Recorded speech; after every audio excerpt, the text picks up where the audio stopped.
welcome to another episode of Unqualified Experts. I am Xia.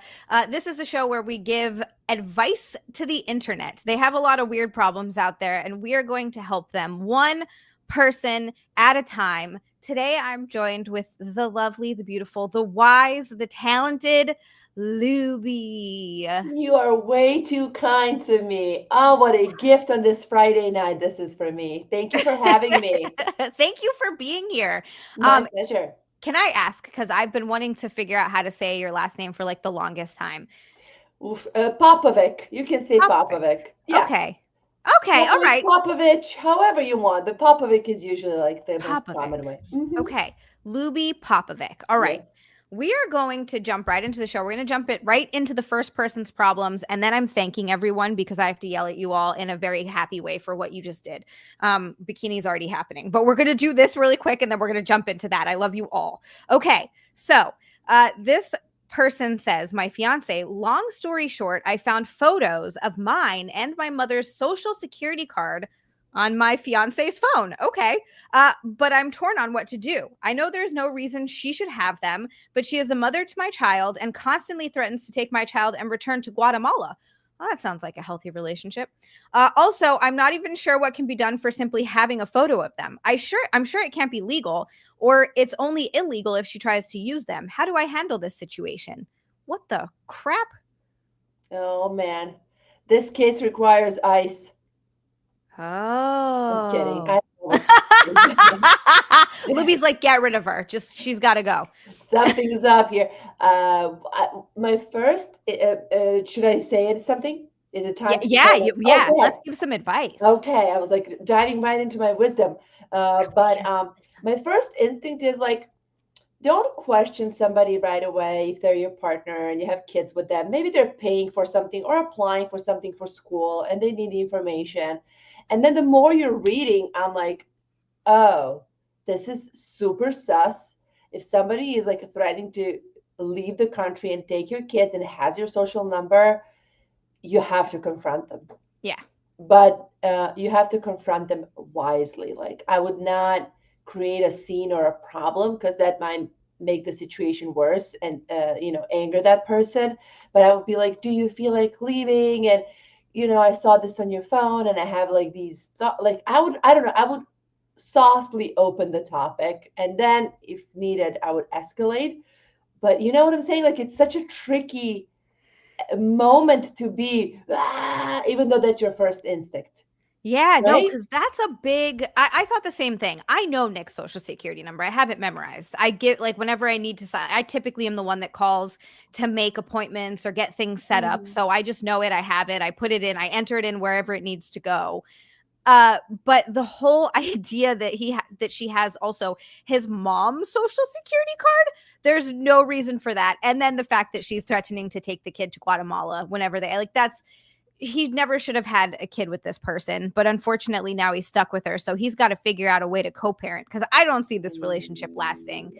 Yeah. You can't, if you threaten to leave or divorce every single time you get into an argument, that's like one of the most unhealthy things you can, and it's just going to erode your relationship, erode trust. It's going to ruin the whole thing. Like eventually it's going to get to a point where you can't do that anymore. So How she's do going to learn the hard way. there? Yeah, how do people stay in that dynamic? That must be so difficult on your soul and on your well-being and on your everyday life, just Yeah. to always be under that fear and under that pressure that like that this person might leave or will threaten. For me, that would like I just wouldn't be able to last. I wouldn't be No. able to operate on a long term. When kids are around, that's tougher because it's difficult to make that decision and just leave. It's easy Mm-hmm. when it's just boyfriend and girlfriend, you're married with no kids. I think it's easier. So this is tricky, but to stay in it, man, kids always know. Kids always suffer. Kids pick up Staying on in, everything. they know. And Mm-hmm. staying for the kids is like the lamest, worst thing that you can actually do for them. Mm-hmm. Like that's like long lasting trauma. Like you have completely wired their nervous system to stress. Yeah. So it's going to take years to unwind it with a lot of work. They're gonna grow up with that too, and then the thing is when they grow up in a household that's chaotic like that, where they're not getting their needs met from either one Mhm. of the parents, you know what happens? They end up with not a secure attachment style. They end up with either an anxious attachment style, an avoidant attachment style, and Mhm. that affects every single relationship they're then in for the rest of their lives. It's you Mhm. this whole situation is a mess. He needs to just get out of there. Yeah. He should delete them off of her phone.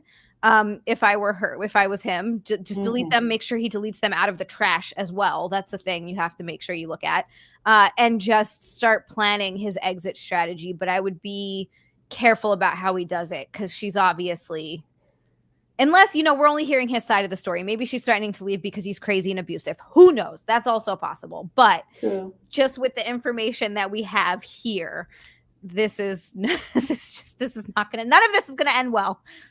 Yeah, even with the partial information, it reeks unhealthy in a sense, Mm-hmm. you know? It does. And I bet upon more thorough investigation, we would find out that he's also not golden. Also, when you are in a toxic relationship, you kind of change as well. You participate in it. And I've been in relationships where like, was I really doing this? Like, was I really following this guy around and like checking his phone? Like, they Well, will because drive you crazy and it change you as well. So, triggers something in you, and then you're reacting on like emotions and mm. fear because of these triggers that they're giving you, and you might not even be aware of it. And you're just like, how did I, how did I happen? How was I this psycho? Oh my God. I mean, Yeah. granted, it was like in my like late 20s, still 20s. But boy, when I remember those days, I'm like cringing at my behavior of like I will leave the car if we're driving and we're not like in a good mood and like it's the red light, I would just like get Like, out of I'm the getting car out and of here. it's like, sweetie, why so dramatic, baby girl? Like, what's going on? Because emotions are We high. You haven't learned how to emotion. It's being able to regulate emotions, especially if you didn't have, like, so many people have had very normal childhoods where they grow up, they have a mom and a dad that love them and God they bless take those people care of them. I know. I'm if they just like, exist. whenever I meet those people, I'm like, how? I'm like, you Damn just feel you. no anxiety. You wake up in the morning and you're just good. Okay, Mm. that doesn't sound real, but sure. But it's so funny because there are people like that out there, and they just they don't have these worries, and they're able to when they have emotions, their emotions don't feel big, they don't feel world ending. But when you were never Mhm. given those skills, you didn't have a stable environment. Like, it's weird how, when you get older, you don't realize how much that affects you later in life and how much that affects the way you react to things, the way you view the world.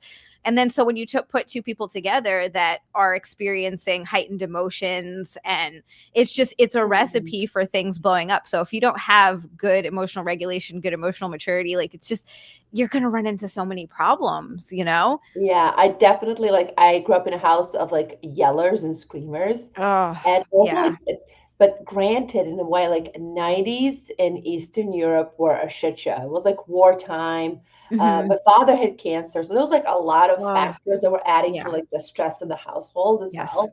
So I do understand like how difficult life was for my parents. But yet, like the stuff that I have adopted and that it's like a part of my nervous, it's who I am basically. It's not what I Hmm. adopted, it's who I am. It made me. It just took me so long to unwind and just to unwind. And I read this article about late bloomers in life, about people who get things later in life, like some bigger milestones and accomplishments and all of this. It's like if you're an individual who grew up like that and you actually, as an adult, paid attention to it and worked on it and worked on yourself, you're sort of behind the regular timeline because you spend a lot of time in healing yourself rather than achieving your goals, hitting those milestones. So, oops, just snatched this one out of my ear. I hate when that It's my happens. I'll be long working legs. out. It's just my Yeah. long, beautiful legs. I can't control them. Who and would want to? just but yeah, I was like, okay, am I reading this because it makes me feel better about myself? But then, like, if you really think about it, it does make sense. Of like, if you Oh, are yeah. as an adult, like fixing stuff rather than living life, and like, just like you said, you wake up, you're like, I'm anxious. I don't know if I want to even start this day. Where do I go from here? And Yeah. all of that shit. Like, Some people just wake up and go get shit done. Mm-hmm. So just compare that as a starting point on Yeah. daily, So whatever, if you're a late bloomer, you're fine. You'll Yeah. get there. You will get there. You will get there at some point. Yeah, no, it's true. And I tell myself that all the time.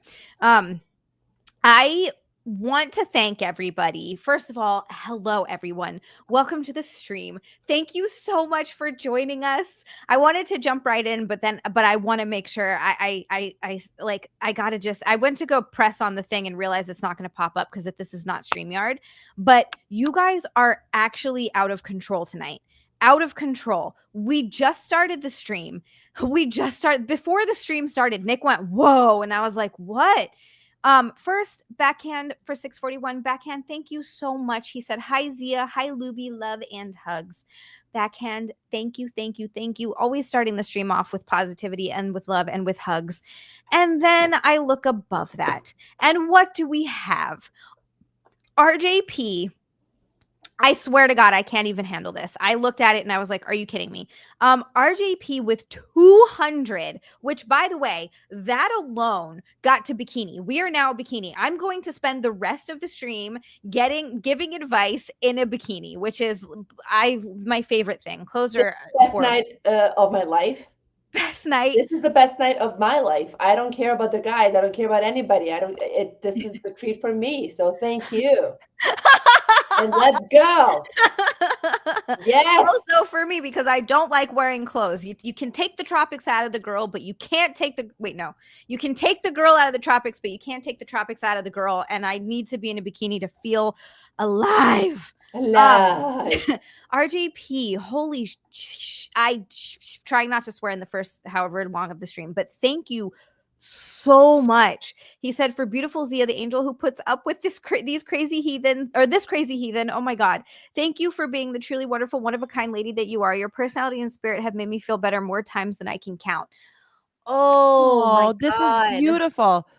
This is beautiful. What a wholesome content tonight. What is going on here? I know. I'm gonna melt into a puddle of thank you. I do have to remember the protection today, backhand. Okay. RJP, thank you so much. That's insanely generous and so kind of you.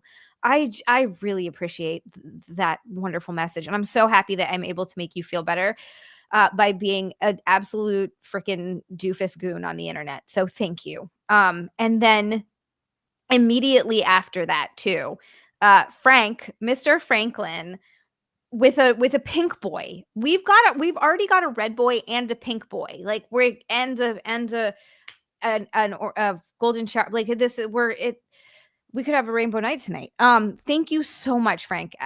Every stream he does this. He said, "Hi, Zia." Oh, wait a second. Hi, Zia. Hi, Lubi. As usual, I have serious doubts this will make things even. Frank, honestly, we don't have a bar up tonight. Oh, wait, no, we do have a bar. I forgot. Nick does this. You try and you get it like 99% of the time, which is super impressive. So we are legitimately on our way to mother flippin' cat cow. And we just started the stream. I cannot get over this. Eden Knights also. God, David Botero with another orange boy. Oh my God. He said, "I feel like it's been a while since I sent you a tip." Just the tip. Thank you. Thank you so much. Oh my God, you guys are unreal. We just did that. So I'm going to get into a bikini before we continue to give advice to the internet. This is amazing. This is amazing. I love it. Your fans are so sweet. Like they're sweet. Such good people. And I feel like you have a fantastic connection, honestly. Like just by, what you just read, I'm like, this is so nice.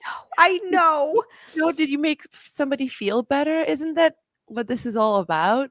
You know what? That's a huge part of the reason why I do this. And when people say things like that to me, like, "Oh, you made my night," or "You helped me with whatever it is, you helped me with getting through a tough time." And I've gotten enough of those messages where every time I get one or every time someone says something like that to me, it just I don't know. It's like my body freaks out. It's like, because how I'm to accept all of this? How to process all of this? I'm like, it's so much love. But I told you when you did my live stream 2 weeks ago, I think that like I opened with like the way you make people feel. It's incredible. And I don't want to make you feel uncomfortable. So just take it all in. Just take it all in. But I told you, like, as soon as I walk into a room that I know that you're there, I just know that things are going to be fine. For some reason, that's so I am sweet. like, yep, she's there. Everything's going to be great. So you have that effect on people. And beside that, you are like super gorgeous. So what a combo. What a blessing you are to this earth, lady. Huh? How about that? No, We you guys are we so don't sweet to deserve me. you. We don't You got deserve you. no, I don't deserve you guys. This is out of control. And honestly, that is I've been sort of open about my struggles the past week with everyone too. And that, so it's even more nice that like RJP did that and like try to cheer me up, and Frank and Eden Knights and everyone in chat too is just like it means because I go through anxiety bouts of really really really really bad anxiety sometimes, and it just kind of really killed me this last week where it was out of control and I like absolutely was not sleeping. I took a 2-hour nap today, which is why Good. I actually have some energy, and I feel like I really needed that. Like I need sleep so bad. Do you feel like And anything specific triggers you into the anxiety mode? I mean, we spoke a sometimes little bit before the live stream, so it could be well, like hormones and stuff. Not to talk to no, it's okay. Yeah, I talk about that everything. stuff. But like guys are like, okay, here they go talking about period. No, poor guys every time. I Poor tell them guys. every time I'm on my period too. I'm always like, guys, it's my lady time in my entire chat. I don't know why they stick It's with a me. special relationship, baby girl. But I don't know. I have my triggers sometimes, like from like the everyday life. Like something will set me off, and then I will go on my anxiety rampage. Can I tell you what I lost my sleep about last week? And I Yes. was so ashamed of myself because I'm like, I know better.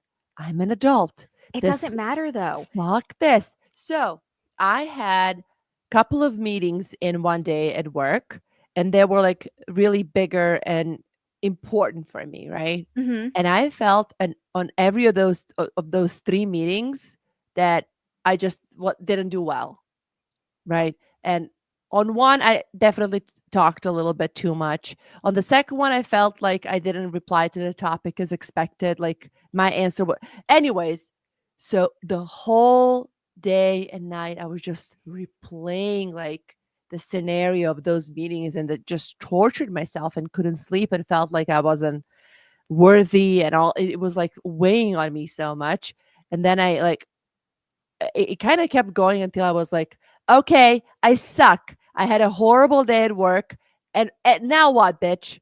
Now what? Who's going to die? Who's going to die? I love that. That's such a good way of looking at it because Who- you're absolutely right. And you sucked. You had a bad day. It's like you bombed at a show. Like, Yeah. what are you going to do? You bombed. By the You- way, is so normal. You're going to fail so many times in life. Like that's part of it. I think Jim talked about this Mhm. about how he would get these horrible panic attacks before he'd go up on stage. Jim Norton, for people who don't know, he's a comedian. And he talked about that going up on stage, and he would get like where he felt like he was going to pass out. And I think at one point he's like, so what? So what if you and it's like sort of confronting your anxiety and not letting it rule you, which is hard, by the way. That's a really hard thing to do. I'm very proud of you. I don't, I mean, it was a struggle. It wasn't like a No. straightforward path, but oh my God, I have a Kumia story. When I just joined Compound, this was years ago. They like 2 months in, they were doing a Christmas show. I think it was I can't remember where it was, which comedy club was it, Westchester or something like that, in that area. And they called me to perform, and everybody was there. Like this is the peak of Compound, and I am a huge ONA fan, so Anthony was my hero, and then now he's like my boss, and now I have to perform, and I was shitting my pants. It was a Christmas show, so I went into like a mini dress just to get there, and it's like a big room full of drunk men because it's a Christmas party. and I'm already like dressed like a hoe, but You in could a never way, be dressed like a hoe, but Luby. in a way, like when you're already not having a good night about yourself, you're overthinking it. Yeah. Otherwise, who gives a shit? I look great, but like you're already not in your right headspace. And I got on stage, and that's the like one time in my life that I think like I blacked out.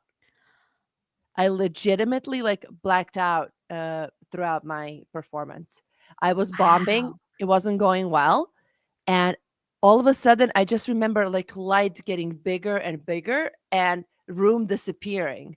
And I wouldn't hear anything. I just saw the light. It was, and I remember it started happening at a moment. I was like, okay, this is bad. This is bad. Oh my God, Anthony's here. My hero is here. And he's watching. And Iraq is here. Everybody's here.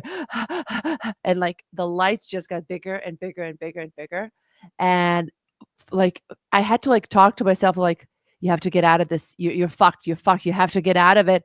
And I kind of snapped and I was like, okay, everybody, this is really embarrassing. Like I suck tonight and I deserve to kill myself. So like I kind of turned it around to make fun of Yeah. myself, and they Yeah. gave me a round of applause, and I ended up with that.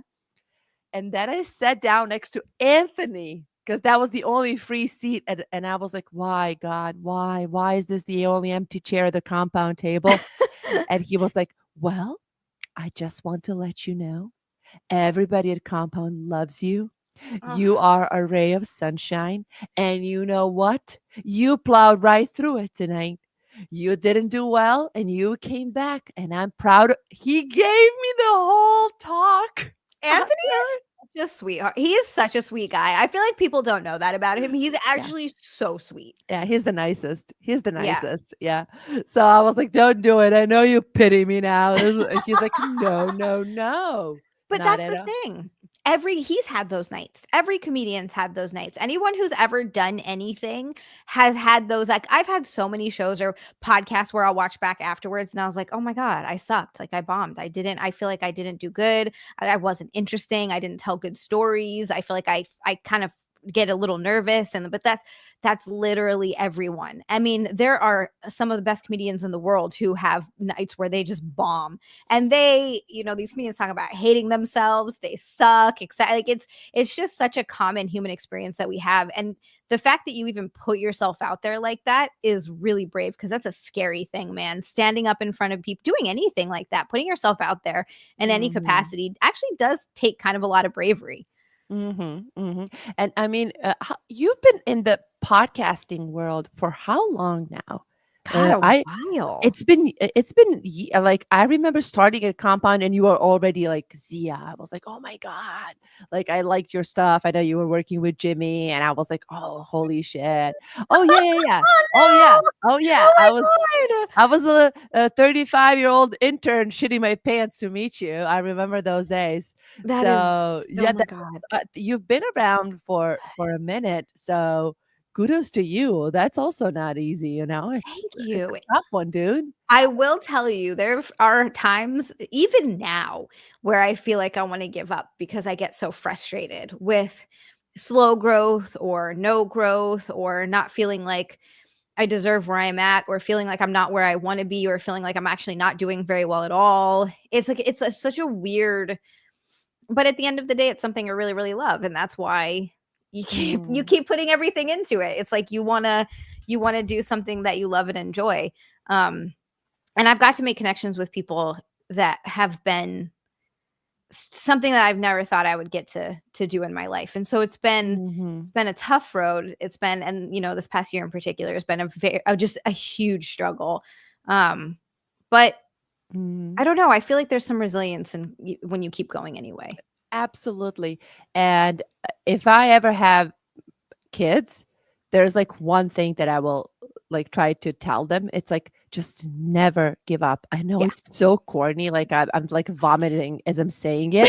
No, but you're like, right. You just can never give up. You're never too old. You're never not enough. You just keep doing your thing, because what I believe in as a product is something that's authentic. Like for me, flashy, this or that. Like, it just doesn't resonate with me. For me, it's like who you are and how you present yourself and how I can connect with you is what resonates. Yeah. You have that about you. And Mm. this is why you have people around you. And you have to know when you're authentic, the masses don't grow as if you were, I don't know. I can't even imagine you doing anything different than this. I can't even find a comparison of like some stupid influencer selling her product or something like that. I You wouldn't just, know what to sell. but even if you did, I know that you would do it in a Zia way. Like, guys, I love this. Just take it because it's good. Like, and I would trust you. And I would be like, oh yeah, she likes it. Like, I wouldn't take it as like, this girl is scamming me. This is like some bullshit. This is like some pyramid scheme. This is some Avon bullshit. But like, I think that, but that is the slowest, but the steadiest road. You You know, know what? You're right about that. It's slow, but it's steady. It's not that. And I cringe at using the word grift because people have used it too much and I hate it. And it's been overused to the point where overused. they're like, you're a grifter. And you're like, that's not grifting, but okay, whatever. But there are people who do that. And sometimes it goes really well for them. Some people get, they hit the algorithm, they talk about something controversial, they stir shit up, even if that's not really how they feel. And it does Yep. help a lot of people. And I see people blowing up for it. And I just don't have it in me. But it would be doing everything against of who you are, Right. and it's Exactly. it's just not sustainable. Mhm. It's not your personality, it's not Yeah. sustainable. And like, maturing is learning who you are and being okay with that. Yeah. It's like, this is just why would I go against any of, like, it's not worth it. You feel like shitty about yourself. Like every time when I did something like that just to do it, I'm like, I look back and I'm like, ugh, like, who is this phony? Like, I'm like a theater kid. I started theater when I was 7. I've been on radio, theater, acting like since I was a kid. It's just I love that. in my That's who you blood. are. Yeah, but I never overdid it with like my reels, like being funny, or just because I'm personally not feeling it. Mhm. If I post something, it's because I was having a good time with my friends and I felt it in a moment and it's funny to me and I was genuinely enjoying it. But I would never, me personally, I can't work on like this Wednesday, I'm gonna like do this and that, and this is gonna be funny, and I will regurgitate what I saw on the internet. Like for me, it just doesn't work for me Yeah. personally. Yeah. No, I understand. Same. And I respect whoever does it. It goes with their personality. Mine is just not just doesn't want to do it. So I was like, I'm just gonna stick to what I love. It makes me happy. That's the whole point. Stick to what you love and what makes you happy. And if you can, like, that's something that I tell myself all the time. I'm like, if you can make a living, even if it's not, look, I understand. I'm not, over here buying houses and, buying cars. And Nobody is, sweetie. I hate to break it to you. No, Nobody. no, nobody is. But I mean, Ooh. like content creators who are really famous and making all this money and making millions. And it's like, yeah, sure. I'm sure that would be nice. I'm not going to sit here and be like, oh, I wouldn't like that. But I definitely think that I have to remind myself sometimes when I'm feeling frustrated, like I can pay my bills, I'm not saving anything, but it's whatever, right? But the fact that I'm able to do something that I love and pay my bills is a pretty big deal. And there are days when I'm having a bad day and I have to remind myself, like, you're doing something that you love and you're making it work. It's hard, but you're making it work. So do shut you your also bitch ass understand mouth that and yes, that this is the toughest, and my apologies for interrupting you, but I just got No, so you're good. passionate about telling you, like, this is the most competitive market in the world, New York. It's United States, very New York. competitive. This is not like, if you were anywhere else, it would have been different. But here, it's That's just true. the toughest. And in this city, to have it and to make it and to do it, that's even like harder. And you are doing it. So I don't know. Like I think like we sometimes discount our efforts with this, Yes. not discount, but like we don't value it enough, like if Just I in look general. right, and I'm Yeah. like thinking of like when I first met you, you were already like the shit in podcasting. That's so weird to hear. I never felt that way. The fact that my someone God. like thinks that about me, I'm like, wait, what? I am amazed by this conversation right now. Oh, I'm that's so funny. amazed because I was like, yeah, she's like with Jamie on a podcast. Like, oh my God, like that's Doing- Jim Norton. Do you doing- understand that down the history? Yes. He's in top 10 most famous comics of all time in the world. Yes. And you No. worked with like I mean, Getting do you understand like that huge for me, like that is huge. on your resume? I couldn't believe it. I was like, wait a second. And sometimes, like, every once in a while, it'll kind of hit me, like, because Jim is a good friend. I love Jim. He will check it. He'll just check in every so often too, and we'll text for a little bit, and he'll catch up. And when I lived closer to the city, we'd get dinner every now and again. And like, he's a good guy. He's a good friend. You know, he's like, hey, how is everything? And every once in a while, I'm like, Jim Norton is texting me right now. That sure is something else. Yeah. I didn't think. Yeah. Yeah. That is wild. Again, I kind of, crafted all of my comedic skills and love for comedy through O&A over the Right. years. It was always like something like Jimmy was always one of my favorites, Jimmy and Ant. And I was So like, that's funny. why I fell in love with Louis C.K. as well. Mhm. Like, of course, Patrice O'Neill and everybody else. It was just like, it was the shit. It was just like the best thing that I have discovered. I remember. And then like, oh, for you to like casually be texting, like, what's up and how's everything? It's like, it is weird. he's a legend. It's so funny too, because he is also one of my favorite comedians. And when I think back on that, to then him just, and I don't really think about it now, because it has, I did do Chip with him for a few years. And so it's funny because now I just think of him as my friend Jim, but every once in a while it hits me that at one point I was like watching his comedy specials, and the first time I was on Chip, I about lost my damn mind.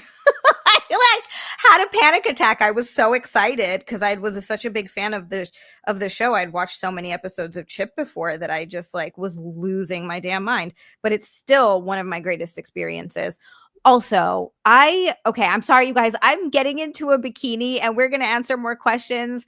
But again, you guys are unreal tonight, like absolutely out of control, unreal. Frank with another orange boy, 2097. He just goes moo, and Frank, it's even now. It's even. So that is cat cow. And then RJP, just with not even a message, just like here. Holy crap, RJP, you are out of control tonight. Another 50. Wowza. So we're literally on our way to squats. Look Oh my at that. God. Look at the appreciation on this Friday night for you, girly. This is actually out of control. And I also just want to thank everyone from the bottom of my heart, because I haven't finished my taxes yet. It's going to be done by the end of this month. So I don't know how much I owe, and I'm panic saving as much as I can. So I got to make sure. I'm definitely going to jail. I've realized. I'm in the middle of resolving my taxes as well, because I had some issues from like some taxes from years ago and some old W-2s and projects that I forgot to file. And I'm like, this is it. I will owe my life and go to jail probably. So I don't know. Maybe I'll save money by living in jail. Maybe that's a good thing for me. Maybe I'll see you there. Yeah, maybe we'll go in. We'll save some money. We'll get in killer shape, because that's what you do, right? Yes. Have you ever watched any Real Housewives? No, I can't. I was talking can't? to my hairdresser about that the other day. I cannot get into those types of shows. They give me anxiety. Oh yeah. There's too much drama. There's too much cattiness and tension. I can't. Every time I see something like that, I'm like, no. But yeah, I think like one of the housewives from Salt Lake City, Jen, who was basically robbing elderly people. Oh my God. Like, oh yeah, and like getting on Jesus. private jets and stuff. Like Terrible a total people. trash can of a person. She was arrested, and she is in jail now with Elizabeth Holmes. Do you remember Elizabeth Holmes? Who was Yeah. So there's so many paparazzi photos from jail Oh, that's insane. of them smoking, working out, and having the best time. So I was like, okay, Zia and I will just be Great that. That's just us doing Oh, taxes. oh, that's gonna be That's we. You know what? We would have a great time if they would let us stream in there. We could do a show. How fun would that be? We would definitely write a book We could write a book. Yeah, with I mean, experiences from it. We wouldn't stay that long because we're not that rich. We're not no, embezzling no. millions here. Yeah, I'm not gonna Like owe a few that much months or money. something. Yeah, Yeah, I I'll just guess. honestly, if I owed a certain amount of money in taxes, I might just be like, yeah, just put me in jail. I can't pay that back. Yeah, I'm never gonna be able to pay that back. yeah. We have the paid meals. We're gonna work out. We're gonna write a book. You get a lot I don't done. know who I think that I would be a total little bitch in jail. Like I'm all talk, zero street cred, zero any of that. Like I would be such a little bitch there. It's not even funny. I don't know how I would be because I grew up in Hawaii and I'm not a very confrontational person. However, um, you can't let people mess with you too much there, especially when you're a little white girl. So I Mhm. don't know. I do have a little bit of crazy in me that can come out. I just don't really let it and I don't like it to. Mhm. So I don't know. I'm not sure. I'm not sure if like that person inside me would come out. My sister, she's been on very, very good behavior, but I've seen my sister like trying to take a tire iron out of a car to hit a girl over the head with it that she was in a Mhm. fight with. And then my best friend Shelly's like literally physically picking her up and carrying her away because she's like, oh no, she's gonna get arrested for real. Um, Oh God. yeah, my sister's like smashed girls' heads into pavements. She's a scrapper, but she also has been on such good behavior. She would do great in jail. I think she would snap right back to that persona just Yeah, because you have no other choice. yeah, you I just have I to. I don't know. I would try to be like resourceful and like help out people, I guess, like to earn points. But I Yeah. can't fight for shit. I'm tall, I'm useless, I got nothing. I'm telling you, like honestly, they might be scared of me because of my height and the fact that I'm Eastern European. So Yeah. they might like have like this perception of me. So Get a face tattoo. I guess that would be my choice. Otherwise, if I'm left to my devices, I'm dead. I's dead. Well, Like there's nothing. that's why we team up. I'll smash some heads into some walls. We'll be fine. Yes. Yes. And then I you get favors from people, and then at the end, we will rule that prison. yes. Yes. Oh my God. I don't know if I should like lean into like the whole lesbian relationship when I'm in prison. Mm-hmm. Is that in Mm-hmm. like, you know, I- I've never been with a girl, but every Okay. time when I think about vaginas, I'm not excited. Just because But they're so mushy, you know? And mine is okay. I've learned how to live with it, but they're right. overall like a mush. And then like They are a bit mushy. you're not taking the best care and grooming yourself the best in jail.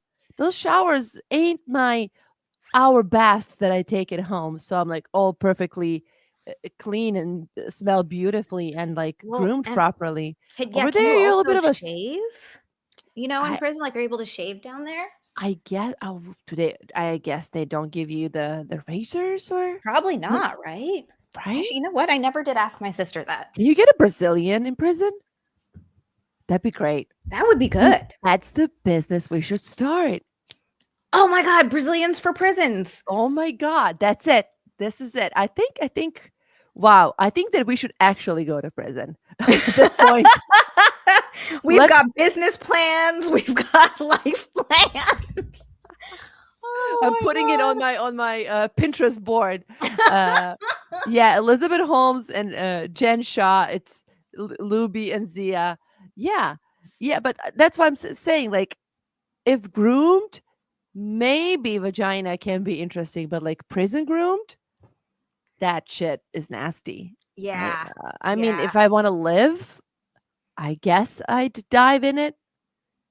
If you had Otherwise, to. otherwise, oh man. I mean, boobs, they're beautiful. Boobs are Who can amazing. resist a nice pair of boobs, man? I Agreed. want, I like. I could easily touch girls' boobs with no intentions of doing anything with her. Just like, They're hey, just fun. I appreciate this.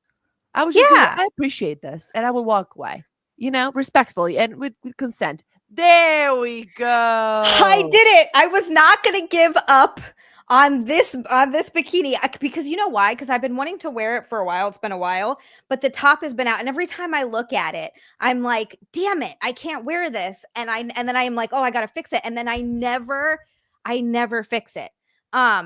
Wow. You are so beautiful that hold on. I think that I am actually going to leave the live stream right now.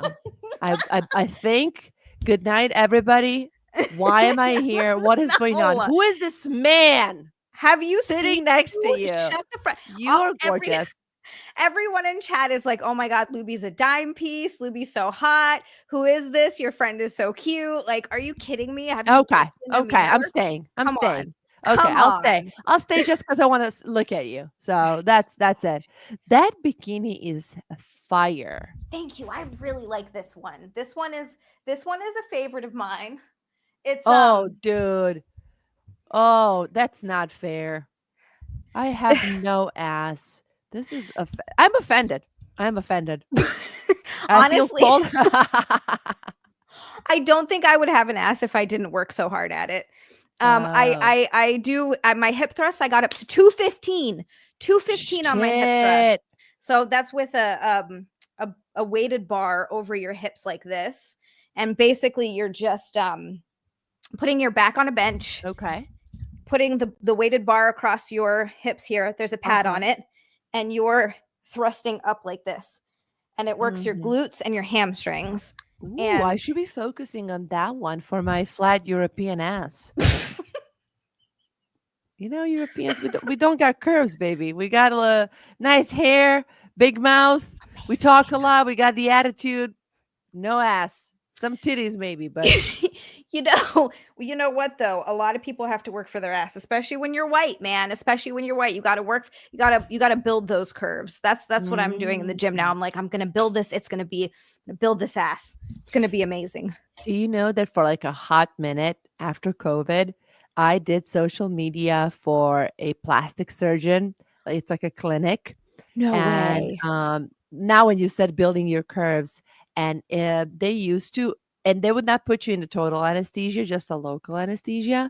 They would like put tubes in you and suck out your fat and shove it back in, Yep. but only in certain areas, and basically sculpt you.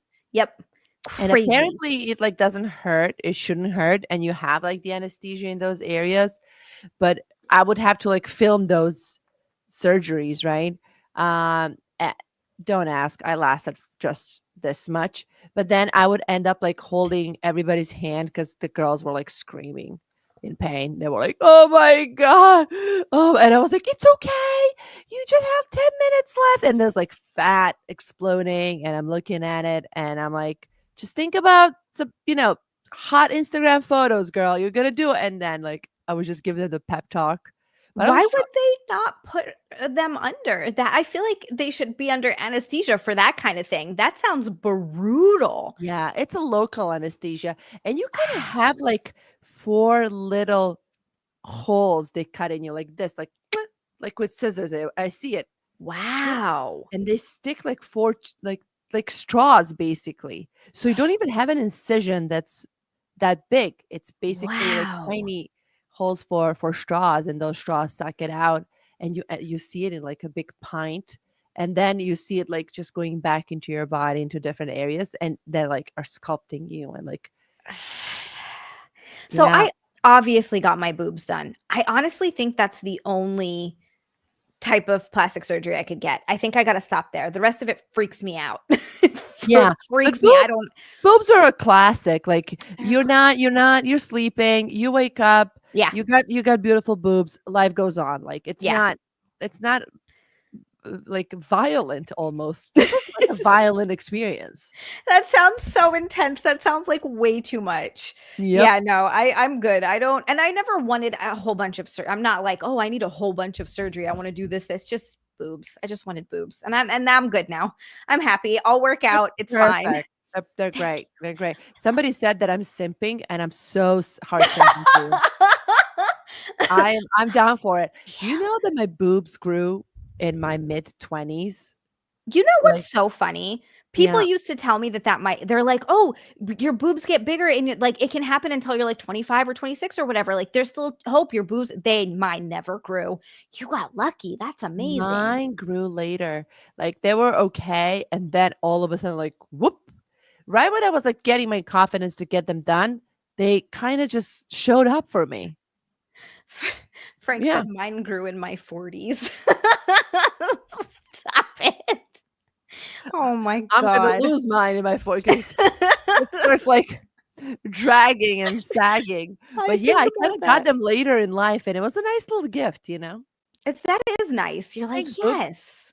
Yeah, you're like, "Thanks, body. Thanks for doing that for Yeah. me." Oh my gosh, you guys are unreal. All right. You ready for more unqualified experting? Let's go. Let's go. First, Frank with a 5 for rainbow question mark. Yes. Yes. Sorry, that's a rainbow. You guys are out of control tonight. And then Frank also with another 44. Even. Also yes. Also yes. Holy freaking crap. Thank you so much, you guys.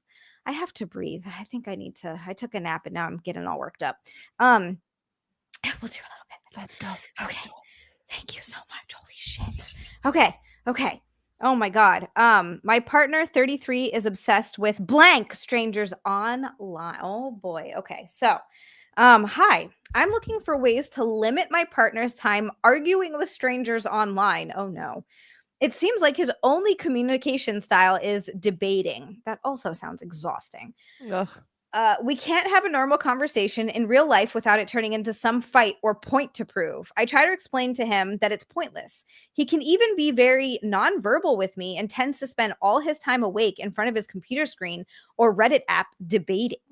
I think he is obsessed with the idea of beating someone into submission. The Yep. man will argue with anyone he believes is wrong. He will chat GPT fact checks and go down line by line, explaining to commenters how and why they're wrong. It's like the only thing that brings him joy. He literally gets fired up and excited on his phone, typing away at some random online. I get secondhand embarrassment. I don't like that he behaves this way. What's a nice way to bring this up to him without turning it into an argument? The time spent arguing with strangers, he could hang out with his partner and, I don't know, touch grass and ass. Mm. Dump that asshole. Yeah. That is, Oh. I dated somebody very similar, and this behavior comes from a deep insecurity. This person is so insecure in his own skin that every moment of like living and breathing, he has to prove his worth and that he's right and uplift. That never changes. I don't know how old is he, but it sounds like he's not even willing to accept it. And that's the first step in solving it. So this guy Yeah. is never going to change. I dated somebody very similar. It's exhausting. You never win. And they low key are very almost like jealous of you and want to win in a conversation just to dominate you. I don't maybe because I'm like having like flashbacks from my relationship, but I'm out. I don't like this guy. Dump his ass. Don't know what to say. No, honestly, I'm with you. I'm with you. James Evans in chat said he needs a life. Yeah. This is insane. This is insane behavior. There have been moments where I'll see something online that I'm like, ugh, and is this happened maybe only twice where I've typed a response and then I hit delete and I just go, I'm like, what are you doing? What are you trying to do? There are and this has only happened twice and I remember it. And once it ended up in my draft, like my tweet drafts or whatever, and I looked at it and I was like, you idiot, why would you even try to do this? It's happened twice. And I never actually sent them because I was like, you're not going to get anywhere. It's not going to happen. No one cares. They just also want to be right. They're arguing about nothing. Occasionally I've seen some interesting discussions online, but it's never that. And if that's what he's spending all of his time doing, like I don't Yeah. you have no time together. Just honestly, anytime you're with someone that doesn't want to spend time with you, why are you with that person then? And how are you supposed to in the future, let's say you have kids, like resolve big life issues Yeah. or like have a conversation that's Productive. difficult and yeah, and it's impossible. Like Yeah. when somebody's trying to one up you, I mean that takes everything out of you daily. Like God bless her for like even sticking around this guy. I don't like it. Not approved by Lubes. Not approved by Lubes. Thumbs down, get out of Thumbs there, gal. down. Yeah. Well, and the fact that he doesn't recognize it as a problem, and that's the only thing that brings him joy, is you're not going to change it. He has to recognize on his own that he has a problem, and it doesn't seem like that's going to happen. I mean, that's with anything. That's with drugs. That's with it's any kind of issue or addiction or something that someone has. They have to want to have to get the help themselves, or it's never. You can't force someone into getting help or changing. There's no amount of talking to them. You can talk to them, but at some point you have to realize this. They're not going to do this. I got to just go. Yeah. Yeah. Well, if I were younger, like I would totally give different advice. Same. But like now knowing more and just knowing how mind operates and how humans operate, and this doesn't seem like a behavior that can change. Yeah. So yeah. Agreed. Woo-hoo. Before we move on to the next question, I have to thank RJP for the love of pizza. RJP for the love of pizza. How is it possible that someone as gorgeous as Xia is even more beautiful on the inside? I can't with you guys tonight. What is happening? RJP, thank you so much. I am like melting inside a little bit. That's another 50. That's another freaking pink boy. You deserve it all, and I will be simping all night for you. I just want everybody to know. I want everybody to know I'm simping tonight. Tonight is the night. I'm embracing it. I love it because you deserve everything. Give it to me. This is the party cheek. This is the party cheek. It's partying. The cheek is partying. Yes. It's winking at me. Really partying tonight. It's winking. It's a winking party cheek. Shimming. Why am I shimming? What's going on? It's taking over. It's taking over. Backhand's yelling at me. Xia, please, you will accept our love.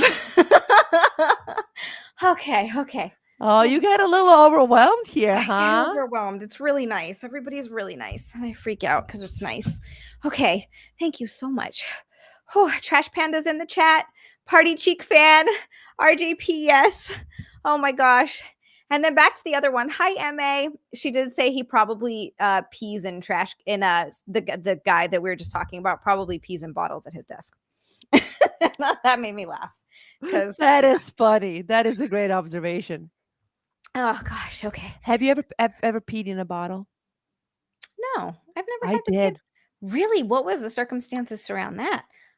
Multiple roommates and a very drunk night, and like it just was horrible. It was a bottle of Gatorade, luckily, because for women it's so hard to like. Amen. We don't have as much accuracy. Yeah, and it was like a bunch of people at my place, and just like they wouldn't leave the bathroom, and I was like panicking, and I was drunk. I would have just peed. 20s are the best. 20s are so much fun.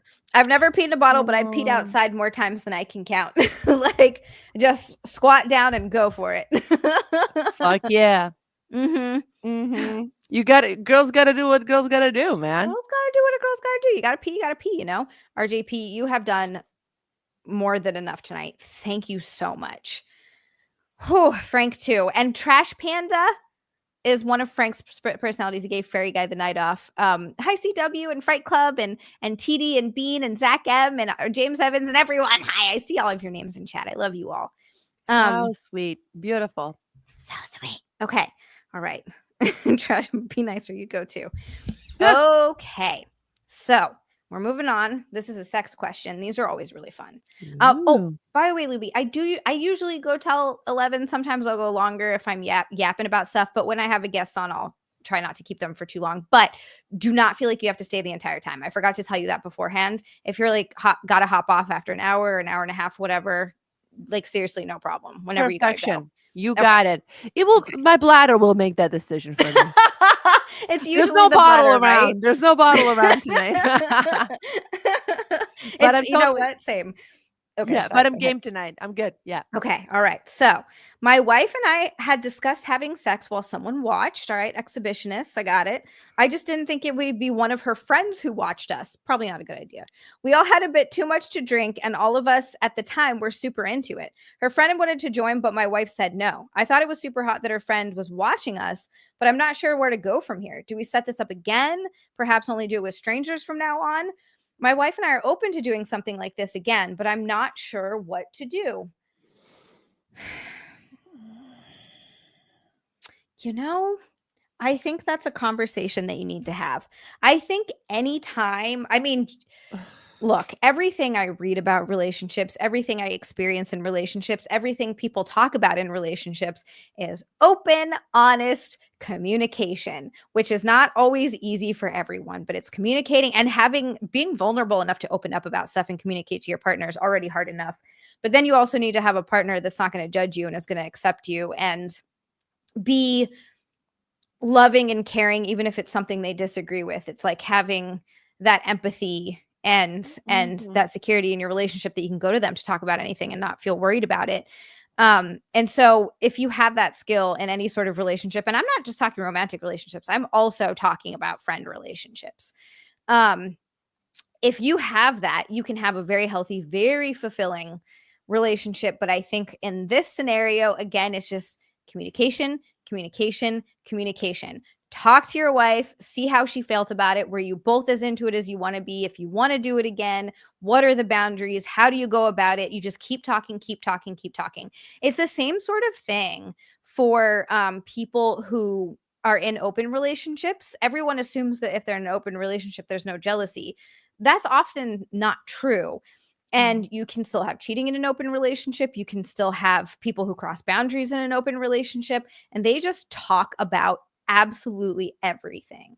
Like, what are their boundaries? What are they? And it's different from couple to couple. Some people are like, yeah, you can have other boyfriends. Some people are, you can have sex with other people, but there can be no attachments. They can't be with any friends. You can't see them again. Like, there's just, it varies so wildly. And I just think in this situation, you need to sit down, talk to your wife, decide what you're comfortable with. And if one of you becomes uncomfortable with it, you stop, no questions asked. Don't make them feel guilty. Cheating rules. Go and cheat. Just do it. Don't communicate anything. Don't do any of this nonsense of, listen, we're together, but I'm sleeping with this guy. Go do it and don't tell anyone and take it to your grave. Don't hurt anybody's feelings. And you can be with whoever you want. Isn't that the easiest? I recommend cheating, honestly. And if I ever cheat, I would never admit it. Like, you could take me to court. You can put a gun to my head. I ain't admitting shit. So that's where I'm at with this. Also, if you want to have sex with your partner and you want a friend, specific friend to watch it, you want to fuck that friend. Oh, yeah, for sure. That's all you want. Yeah. So this is like a gateway to that. So that's a separate conversation. I'm just saying, like, I don't operate very well with like open relationships. That's the Eastern European in me. Like, to me, I just don't comprehend it. I don't understand it. You touch my man, you're dead. Lubi's like, I will cut you. Yeah. So in that case, like, I'm always for like good old cheating. It's been around since day one on this planet. Now we have to like have this elaborate scheduling. It's too much. Go bang, don't talk. Moving on, going places. So in your relationship, if the guy cheated, you're like, I just don't want to know about it. Don't tell me. And we'll just pretend like nothing happened. Ideally, like, he's obsessed with me and it never happens. Like, I'm not promoting cheating as like, oh, go do it and I'll forgive you. Or like, if make it seem like I just don't even pay attention or see it or know it. God forbid. I am too exhausted with like this modern ways of looking at I was just talking to a coworker and she's married and both of them work with me and they were talking about their open and I was tired just by listening to their scheduling. It sounds exhausting. I do agree with that. Like, how do you I don't have know time? what to tell you, man. Like, I'm trying to stay skinny and pay my bills. Like, There's too much going on. Go bank somebody. Don't talk to, because they're analyzing later as a couple, their feelings, the feelings of the guy, oh, fuck off. That's a lot. Like, come on, dude. Go do a it. lot. Don't tell anyone. Whatever. Good old cheating. I don't know. So But, MA asks, so if you ask them or they ask you directly, do you lie? That's a good question. That's a question for me? Yeah, like if they're cheating or you're cheating, like if they ask directly, "Hey, did you cheat or are you cheating?" Do you lie? I'm lying till I die. Interesting. I've never cheated in my life, any of my partners. Like I really haven't. Like when I see that I have thoughts about somebody else, I usually know it's my time to go, because I am so like one man oriented that if I'm feeling attracted to Monogamists. somebody else, like I'm like, oh, I guess I don't have any feelings left here. So that's usually my signal to like abort the mission. But I don't know, like I with this mind right now, I would never admit shit. I would take it to my grave. Okay. What's your longest relationship been? The longest one was 4 years. Okay. I think with the problem with that is if you try to do that, I don't know. I feel like it would weigh on you. I feel like you would feel very like guilty and eventually it would just pile up and it would weigh on you. And then I think your partner would, I guess I know of people, like I've read about people who like have one night stands. And then just like go back and they regret it and they're like, oh, I messed up, and just go back to their marriage and never say anything.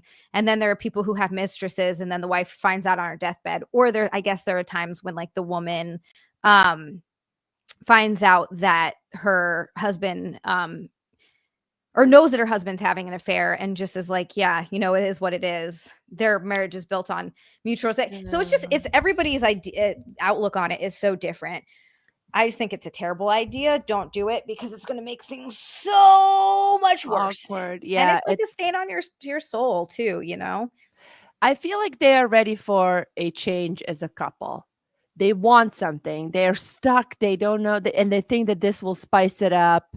Yeah. But it won't. Like I recommend a romantic weekend. Go somewhere together and reconnect. It doesn't have to be expensive, doesn't have to be far, but go somewhere and schedule a couple of things that you like to do. Like, oh, we always used to go to the movies together. Do that. And then fuck each other's brains, come back home, and then revisit the whole conversation. I think like I feel like short trips always reconnect partners. Like, I agree. Little change of atmosphere. Who doesn't want to have sex in a hotel bed? Oh my God, that's the best place to do it. It's just the best. Yeah, and you don't have to get up for anything in the morning. You don't have to clean up. It's fantastic. It's the best. Yeah. So do something like that. I agree. And I think that also just do I think that being with someone long term is you're gonna have to work at it. It's going to take work. You don't just effortlessly, you're still attracted to the person 30 years later, the same way you were in the beginning. That's going to go away. That's just how that works. But hopefully you're still attracted to them, but it's not going to be that same sort of like, I have to have this person. That's just lust that fades. Hopefully what you have is love built on mutual respect and having things in common. I really think there's something to be said for being with someone that you really not just you love, but as you like as a person, and you want to be around them because you have good conversation. You enjoy doing things together. Otherwise, what's the point? Like if I'm going to have companionship, it's going to be with someone that I enjoy spending my time with and doing things with. So like having activities and things that you do together that bring you together, whatever it is, listening to music, if you like the same type of music, playing games, going hiking. I'm naming things Nick and I do together because that's what's coming to my mind, but like, it's true. As it should. I can never get sick of my best friend. My best friend, we've been best friends for 15 years. Like everything is better with her. Yeah. Whatever happens when I talk to her, it's even better after we speak. We just even like stupid pop culture gossip. Like, did you see Justin Bieber? Like, oh my God. She makes everything better. Like my conversation. So Why would I get, I want to have a partner that has that same effect on me. I'm not sleeping with my best friend. I don't necessarily have to have lust, but I would gladly sign papers to live with her for the rest of my life just because everything is so much fun and she's such a great friend and a great companion and great company in general. So to have that in a partner, I think it's very valuable. Everything else, it just comes around it. Keep it spicy as much as you can, but you Mhm. know, Mhm. you have to like the person, like you said, like Yeah. the one-on-one, without sex, without anything, who you are together is the most important thing. Like Yep. same values, same interests.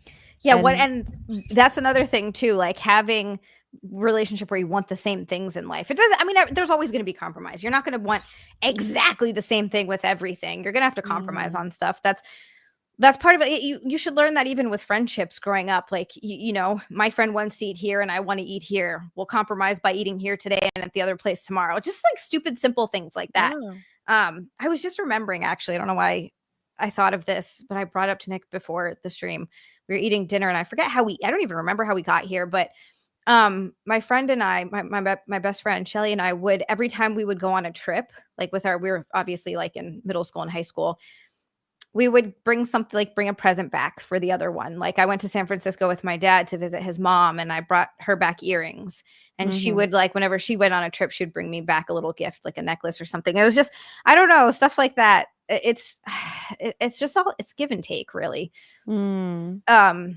But yeah, there's gonna be compromise, but having the same values, as in, like, do you want to get married? Do you view marriage the same way? Do you want to have kids? Because those kinds of things are deal breakers, Yeah, unfortunately. exactly. Like those big things, if you don't have them, if they don't match, you're screwed in the long run. Yeah, They're absolutely. like they eventually like pop up. You can't escape them. You can't escape them. Exactly. It's going to come back Mm. around. You can't just ignore stuff. You can't just ignore problems that you have and like put them on the back burner. Yeah. Oh my god. Oh no, speaking of best friends. Oh my god, that was such a good transition. I swear to god I didn't plan it. Okay, on the next one. My uncle, a 41-year-old male, and my childhood best friend, 25 female, have apparently been secretly dating for 8 months. I, 26 male, only found out because he slipped up in conversation and I put the pieces together. She confirmed it too. Neither of them told me, which feels off since I've known them both my whole life. Now my whole family knows and everyone's divided. Some think it's fine, others think it's weird. I'm stuck in the middle, and honestly, I don't know how to feel. I don't want to be the bad guy, but I also feel kind of betrayed and a little weird because of the age. What should I do? It feels weird to speak with any of them now. Oh, dude, I feel you so hard. I feel you so hard. I just had a conversation with my father about this because my dad is splitting up from his wife. And so, for anyone who doesn't know, my dad's wife is a girl that I went to high school with. She is 2 years younger than I am. And that was when they first started dating. She had just turned 18. It was really, yeah, it was really, really weird. It was a very weird situation. It was a very weird scenario. And I kind of had to call my dad out on it when we talked. And my dad and I have been talking lately a lot more, which is good. Um, he's got a lot of stuff to work through, but I love my dad. And I want to have a good relationship with him, but that's going to probably take some work.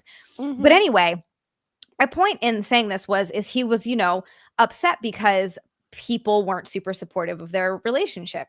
And he's like, and that was a factor into why inevitably we're splitting up. I mean, there were a lot of other things, but I'm sure that was the least of their problems. that's honestly, it was But really the least of let's their be problems. Yeah. but okay, sure. Yeah. Yeah, that's really, and he's like, and you were all pissed off about it. And I'm like, Dad, there's no world where I wouldn't be pissed off about that. You were dating a girl who's 2 years younger than your daughter when, like, fresh out of high school at 18 years old. There's no way to spin that where that's not weird. There's no way Mm. for you to think I would have just been like, oh, that's great. No problem. Like, are you freaking high? Get out of here. Oh And my he god. had How to long have kind they of been like, together? they've been together for like 15 years. Do they have any kids? No, my dad had a vasectomy years ago Okay. after my little brother was born. So my mom died when I was 5, and I was How come 5. I didn't know that? Or maybe I I knew don't that and know. I Maybe forgot. it's a weird, like, why would you Mhm. remember that about someone? But She died when I was 5, and my little sister was 2, and so me and my sister have the same mom, same dad. It's funny, we look nothing alike. And then my dad met who I consider my stepmom now, and he was with her for 12 years, and they had my little brother. Was she And good to you? oh yeah, I love Dina. She's a very complicated woman, but I do really love her, and we have a good relationship. She's helped me a lot. She lives in New Jersey, actually. She was originally from Connecticut, and she moved to Hawaii to go to college, and that's where she met my dad. And so they were together for a long time. She is bipolar, even though she doesn't think that's real and refuses to get any sort of treatment for it. So it was a real old school. Yeah, but she does not believe that mental health issues are real. So it was interesting because in some moments she could be really sweet. She's a wonderful person, like the real side of her. When that flip switches and it goes over, she's like throwing bowls and freaking out because, the dishes are in the sink. Like I'm talking like 3 dishes, and she's breaking bowls and shit. So it was real kind of, you're walking on eggshells because you never know. that actually sounds more like borderline rather than Could be. Borderline has that like invisible trigger that like sets them off like dirty dishes. And honestly, in my personal, why I keep snatching this one out. Jesus, I hate when Christ. that happens. Jesus Christ. I kind of am leaning weirdly with my legs, I'll be honest. But I've noticed like through my personal research, I don't know, I was always just interested in stuff like this. And I read aloud and watched a lot of shit and talked to my therapist. And this one, the borderline is more difficult than bipolar to handle for children. Interesting. And yeah, that's the one that causes actually a lot of anxiety and a lot of issues. And because your natural state is anxious because you never know when they're going to switch to the other side. Like they're great, and then a little thing happens. Try reading a book called Walking on Eggshells. I'm going to read that right there because that's my whole childhood. That will tell you everything, because it used to be very mixed up with bipolar, but it's actually like borderline, and it's honestly even more damaging and severe because bipolar, you're like manic and happy and and then like for 10 days, nobody can see you. You don't want to leave your room. That's almost like a pattern you can predict, but borderline, you can never predict. Yeah. And you never know it could be something so small. It could be nothing. That's the borderline. Read the book. It will open your eyes, because I have like some family members with this, and I was like, these people are fucking crazy. And then you're like, oh, this is what's up. And that book was one of the very valuable like pieces that I read on this topic, and that is one of the number one causes in anxiety and self-doubt. That explains so much about me as a human. yeah, you're wired to always be this. And why? Oh, it was me. I did that. I didn't wash those dishes. It's me. You internalize it. Yeah. You're like literally shitting on your self-worth. And like, I feel like in today's day and age, everybody's like, and by the way, I'm sorry, I didn't mean to like, no, you're like, good. misdiagnose and change the diagnosis, or like, but like what you were saying, like just triggered the knowledge that I have. But it's so easy, like to, make excuses for your behavior. But it is almost as math. It's science. It's like 2 + 2 = 4. Like all of the factors that you have had, mother plus father plus for you, trauma of losing a mother, which is the worst for a child at your age. It's the worst. Yeah. Like you kind of never become emotionally secure after that. Oh, I have I've not secure in myself. I'm not secure in relationships. I'm not secure with my emotions. Like I am not a secure person at all. But how can you be? Right. The main caregiver of yours left, and then there was another one that doesn't love you unconditionally, because mother loves you unconditionally. Right. So you already know that you have to, what do they say? Sing for your supper in a way. Yes. Yeah. And not only that, she's there, she's complicated. Very complicated. So Well, and I then on mean, that top is of that, for a girl, for a female, like you did not stand a chance no. in this scenario, you know. And on Um, top of it, my dad actually left for a while too. I just like keep oh, adding to it. Yeah, he moved to LA it was for like soul searching.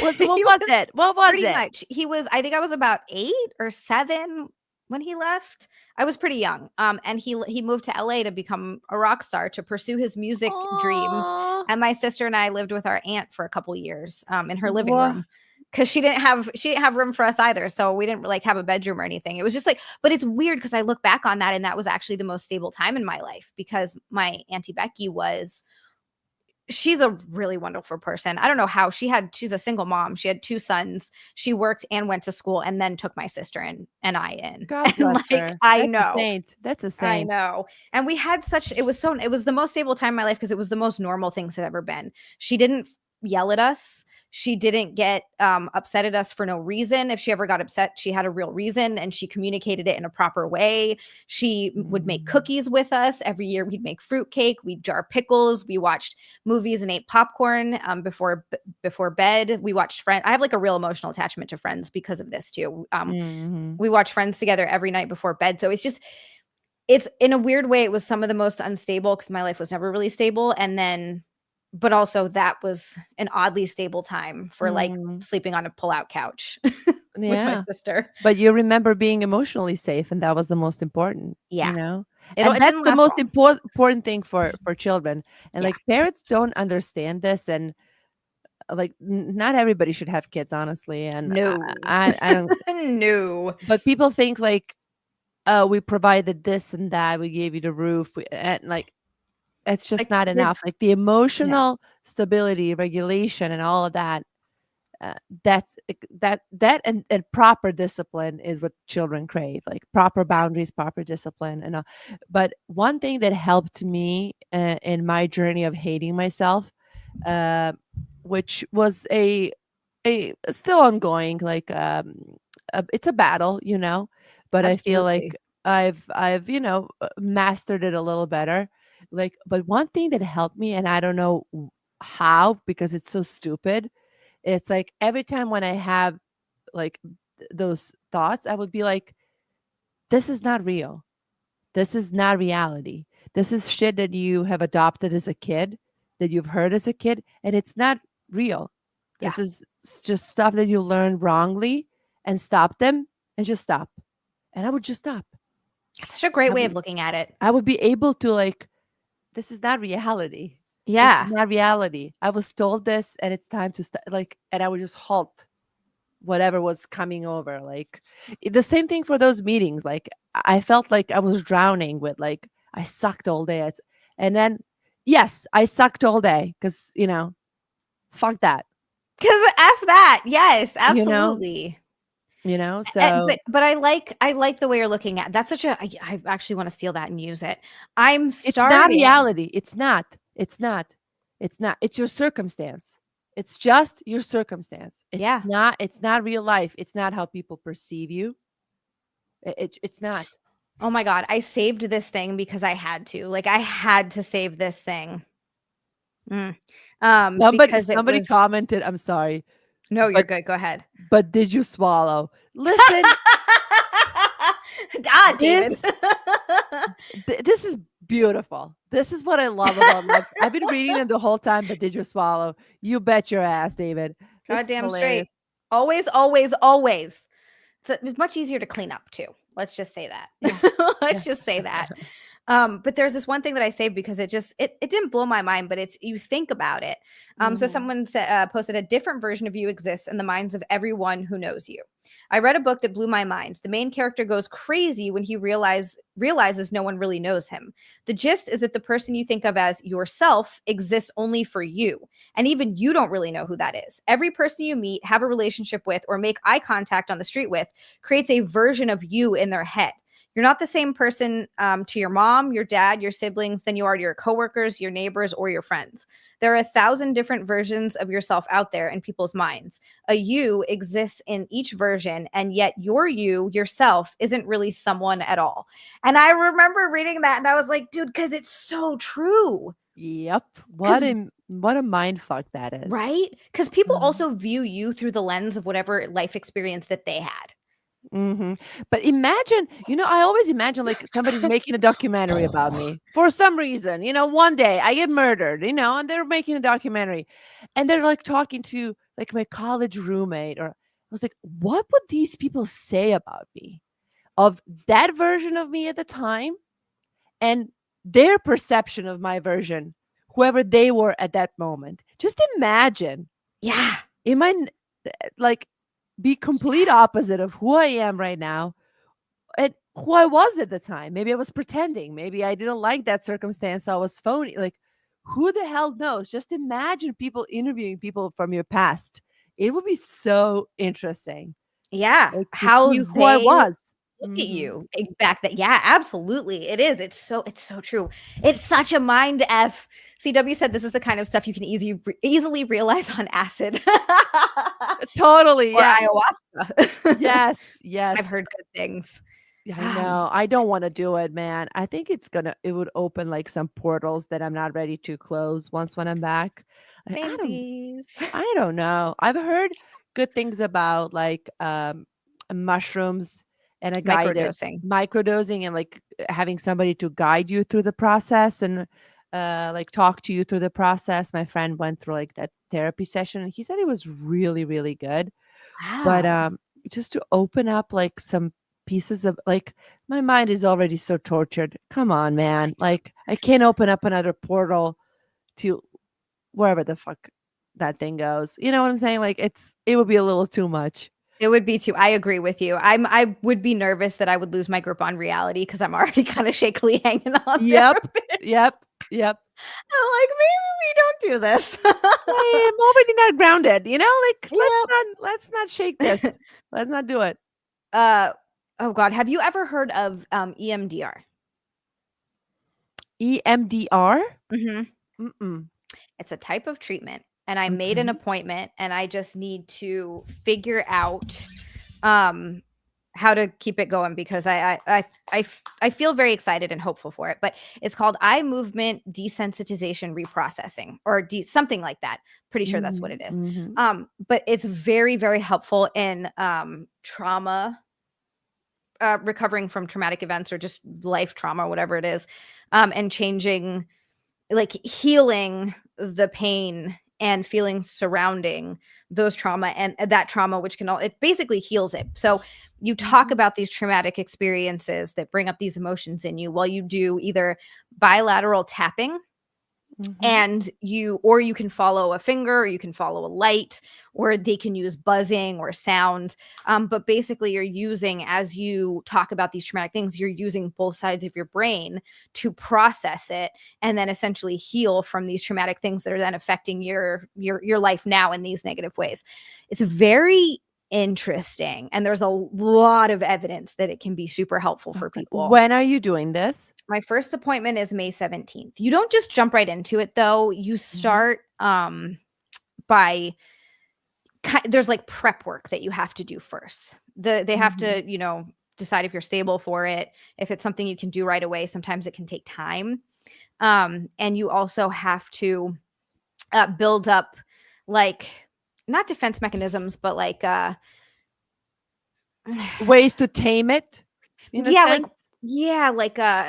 to, oh my God, I feel like my brain is like struggling to find the words, but basically ways to cope with it, like coping strategies. So yeah, it's almost like rewiring a little bit. It rewires your brain. And everything I've read about it is that it takes a lot of work. It's super intense. It can leave you super emotional. People talk about it. They're like, there's like a hangover period for a day or two after your sessions. Wow. But it's really intense. And some people are like, yeah, it took me a really long time. It was really fucking hard. But I got through it. It took me, 2 or 3 years to It's like go worth through it. this process. Yeah, they said it changed their whole lives. They're like, I know I'm not 100% cured and I don't know if I'll ever be, but it's 90% Mhm. better. And holy shit, I'd take 90%.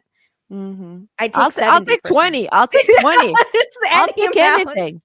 Dude, Yes. I mean, do you want a 20% bonus on your paycheck? Yes.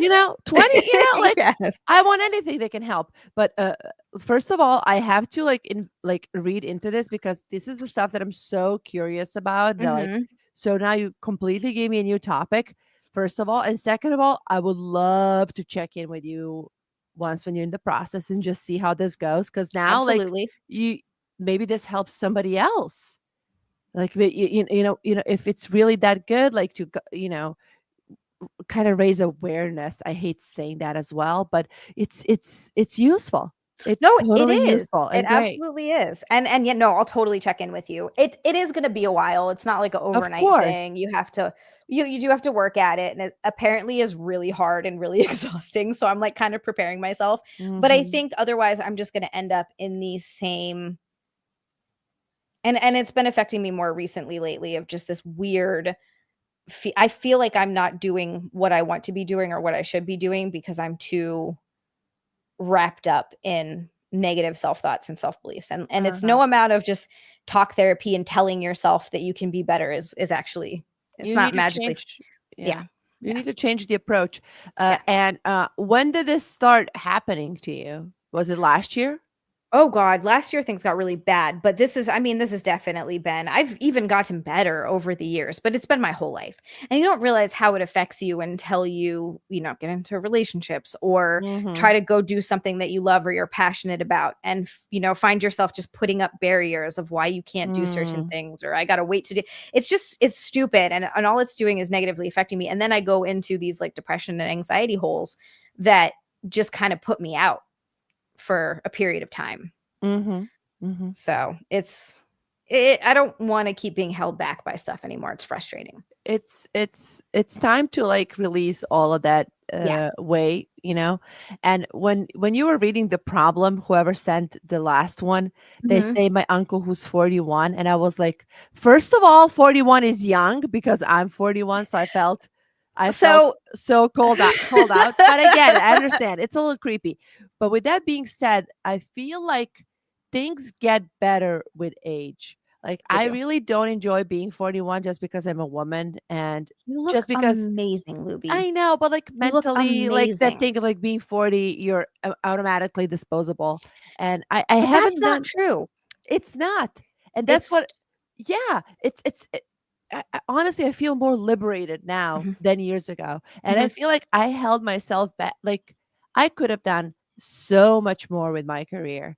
Like, I like the offers and ideas that I have rejected because I doubted myself. I literally am pissed right now. And I Yeah. think that you are more angry, in a sense that you can do more, but you know that you're stopping yourself. I'm holding myself back. But that's awesome. And I Yeah. will tell you why. And I will tell you why. What you're feeling this past 12 months, you're exploding, you're getting out of your shell. You don't want to do things the old way anymore. Like that. I like that. I went through that, and it's painful. It's like, Yeah. you're fucked. Like, you can't do anything. And then you hate yourself for not doing anything, but then you want to change and you want to grow. But this is the rattling before the explosion. And Yeah. we're Yeah. not going to talk about your age. I don't know, like, people get uncomfortable with that, but you You're are good. approaching the stage of like, I don't want to do things the old way anymore. I just don't Yes. want to hold myself back anymore. I'm tired of my own bullshit. I'm tired of Yes. my own head. And Yes. that's an exhausting but a good place to be at. That's the Yes. beginning. It's the You know? beginning of real change. It really is. And I like that. it always hurts the most. Yeah, And boy, also, I yeah. don't know how much you believe in like astrology, numerology, and all of that stuff. But last year was one of the worst years for everybody across the board. Oh, Uh did seem that way. there's like series of reasons why, the eclipses, the Gatorades, retrogrades, and all of that stuff. Then Gatorades, retrogrades, whatever the shit is. In numerology, like the 2024 is like the year of pain, the year of like growing. And I hate the word growth. It's going to help your growth. That means I'm going to suffer, motherfucker. That's true. You're like, right, Don't I'm give going me to the grow, but you know growth. how I get there. Fuck off with that. So, but yes, but 2025 and especially 2026, those are 2025 is like you're turning and 2026 you're blossoming. But Ooh, I like 2024 was terrible. I don't know a person that I spoke with that said, "Oh yeah," it's always, "I'm on the verge of a nervous breakdown. I am broke. I think I'm losing my shit." Like it's like this sense of like being lost. Yeah. No matter what they're doing, if they have families, boyfriends, children, businesses, it don't matter. It was across the board. So I feel like we're getting out of that zone. I'm sorry, I got a little preachy here. No, But no, you're good. I noticed that too, that it seemed like last year everyone I talked to also was having a really hard time. So I absolutely agree with you there. Yeah, something was up. We were feeling it.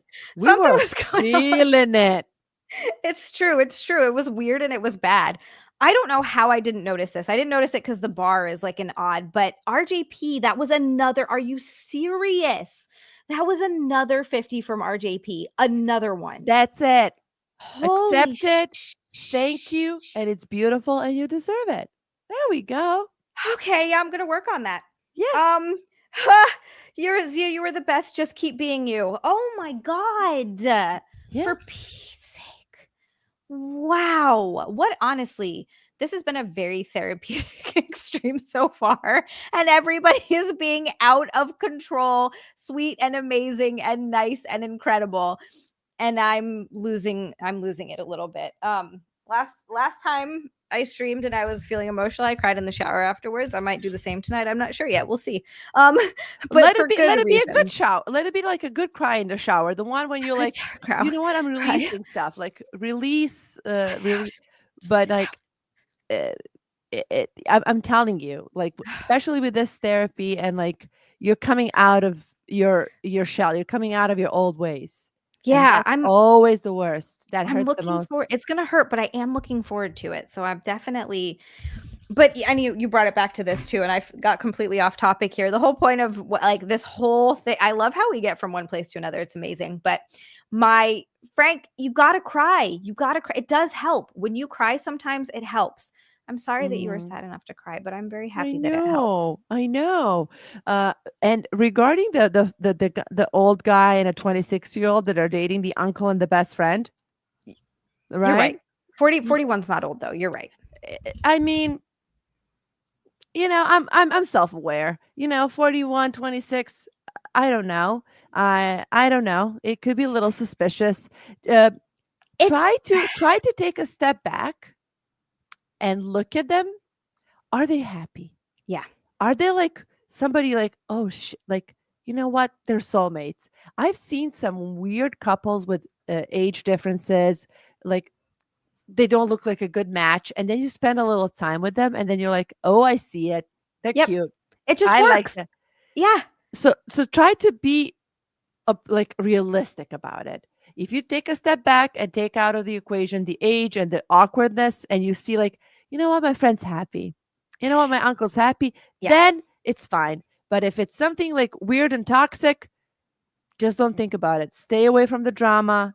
Stay away from it. Don't comment. Pretend it's not happening. It ain't your business. And they will eventually break up and you'll be fine. I actually agree with you 100% on that. I think, first of all, yeah, I think 41's not that old. I think even though that is a substantial age gap, which could make a difference in the relationship, that's not really your business. And it's kind of like, you know, it's whatever. I don't know. I don't think that age gap is out of control. I don't think it's like creepy or anything. I think it's fine. But it's the only thing that's a little bit weird about it is just how close everyone is. Like, it's your childhood Yeah. best friend that you're close with and grew up, and they were hiding it from you, and it's your uncle. So that part I understand. I totally understand feeling weird about it. I understand the dynamic of it's a little tricky. The fact that they did, I mean, I really think that that's the biggest thing is when people don't tell you about something, you feel really blindsided, and it can kind of mess with, how you view everything. So I think that's a little bit more of the issue. If they had sat down and been like, "Hey, look, we're, seeing each other and we really like each other, so this could be something." No matter what, it's going to be a little bit weird, but I agree with you 100%. Look at them. Can you tell that they're good for each other? They love each other. Does it make sense? And if not, like you said, it ain't none of your business. You just stay out and watch it fall apart from a distance. Just watch it. Like, I don't know, listen, be on the lookout for some good tea and share it later with Xia when the time's right. Yeah. If there's like some juicy stuff, just take the popcorn, enjoy the show, and you will have to pick up the pieces for your best friend, of course, because, if the breakup is hard. But overall, again, if they're good together, we don't know. Who am I to know anything? I don't know. Soulmates, maybe. Yeah, maybe. Who knows? We don't know. We wish them well. Do you remember Gwyneth Paltrow when she was when the guy sued her for the skiing accident? Yes. And when she leaves the courtroom, she won, and she's like, "I wish you well," and walks away. "I wish you well." It sounded so threatening. And every now and then, when I'm like, "Don't fuck with me," I will say, "I wish you well." I like that. Yeah, think about it in Gwyneth Paltrow way. You know what? I like that a lot. I like that a lot. It's good. I wish you well. And you just move on with your life and make your life as good as you can possibly make it, right? That's Yeah. it. I like that a lot. Frank, I am so sorry. I know there's no words that'll ever make any of that better, but I'm definitely a big supporter of just letting it out and just cry and turn it into a sob fest, especially for your losses. That kind of stuff never goes away. It's always going to be with you. Obviously, it's your daughter. I'm just so sorry because it's I just read the comment, and honestly, Frank, if it helps, a little virtual hug to you. Yeah, Like hugs a for big, Frank. big hug. That's such a tough one, and anybody would break. But like, what I realized, like, your parents and your children and you're forever one. Oh, I like That's that. weird, but like, that's why we say it's your blood. You're one forever in the universe. I Uh, like that. I don't know. Like, I felt that when my father passed away, and I had that feeling, believe it or not, on a positive note, when my niece and nephew were born. I had like this feeling almost similar, like, oh, he's never leaving. He's there. I can feel him. Oh, these kids are an extension of me, and we're forever one. And even if I die, it doesn't matter because they're going to continue to live. So there's this strange thing that I have felt in both of those instances. I probably was high. Who the fuck knows? But I felt it like very genuinely. And since then, I have a little bit of peace in regarding of that process of leaving this earth. And um, it's almost like you're always connected to your blood, to your children, and to your mother and your father. Like and you will end up in the same place forever, anyways. So there is a full circle to it that's almost comforting. I agree. And I think about that sometimes too. I think about that when I'm driving. I feel like I've had some close calls, and I know it sounds weird, but and I don't know. I'm not really consider myself super spiritual, but sometimes I'll just get little feelings. And I've had feelings before that my mom's kind of like looked out for me on the road because she died in a car accident. And I Oh, don't know. God. I just get that feel. Like there's times when I'm like, that should have been an accident, but it wasn't. And for some reason, there's like there's my mom. She's there. And it's just a nice, because I do, I don't know what I believe in. I don't know afterlife wise, but I do believe in energy. And I do believe that energy exists and it can't die. It can only transform. And Frank just said exactly. I don't fear death now that she is gone. I I don't know how to explain it, and I always try to be respectful to other people's pain. Like, who am I Right. to like preach here? Like, you know Yeah. what? We're together forever in this universe. Like, Right. you know, I pain is valid. You have to validate it Absolutely. as well, Yeah. you know. But then on the other hand, like there is something to it. Like, I don't know if you ever heard about like it's called family constellations, and No. it's a therapy that you do where you kind of reenact your entire past, your uncles, your great uncles. It's too way too complicated to explain, and I probably won't do it justice, but I've seen some of them happen, uh, like in person. I've seen, and I was such a skeptic. I'm like, okay, you pretending to be my grandma and this little skit is gonna heal me, sure, or it's gonna heal this person. And then you watch it and you are, holy fuck. It is such an intense experience to watch. Wow. And then you see we are generationally connected, not only with your children, like it goes way back. It is a part of you. So you technically, you never die. That's There's such a trip to think about. Wow. I've seen like this was like a 5 or 6 hour process, and it was multiple people who Wow. did it. So they usually would pick out members that died, like, you know, your mother in a car accident, or somebody who was murdered, or somebody who had a miscarriage in your family, like those a little bit of, and you would have to like whoever you can think of, and then like the whole past would pop up, they would reenact it. I know it sounds so weird when you're explaining it.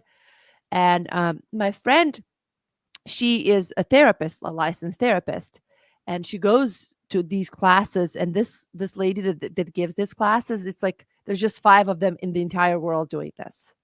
So she gave me a Zoom link, and I joined the 6 hour session. I was not even supposed to be there because it's like a lot of money to even watch it. But I was like, no camera, quiet, and just what. And it's mind blowing. This sounds so It's like interesting. you're reliving your ancestors' pain, and like you're releasing it from your body, because we hold on to so much from the past. But in a weird way, it's like we are all one and we're all going to the same place, and then the new ones come. It's all connected to the eternity. This is the kind of stuff that you're right. As you especially as I get older, you start to think about this stuff more. And when you get into it, it's very fascinating. And I definitely tend to believe stuff more, a little bit more when stuff like that. I'm like, you know what? That makes sense to me because you sort of live life a little bit. Um, Mhm. Also, I want to say, Jay, I saw that, and that was a troll. Troll jar for you, Jay. Troll jar for you. What'd he say? Something terrible, something very He's trolly. he is messing with us. He's messing with me. I know And I'm going way too cuckoo tonight. I want to apologize. Jay, I'm no, sorry. no, If the shit is too no, cuckoo, Jay, I don't my bad. no, he's trolling me about my mom and my OnlyFans, motherfucker. Yeah, But that's anyway, uh, also, MA, that's beautiful. I am reading what you guys are saying and listening to Luby. Bad J. Troll jar for you. Um, but yeah, sorry, I'm like, bad, Jay. can't help it. Yeah, no, I find that stuff so interesting. I really do. And I like want to know more about things like that. I really do.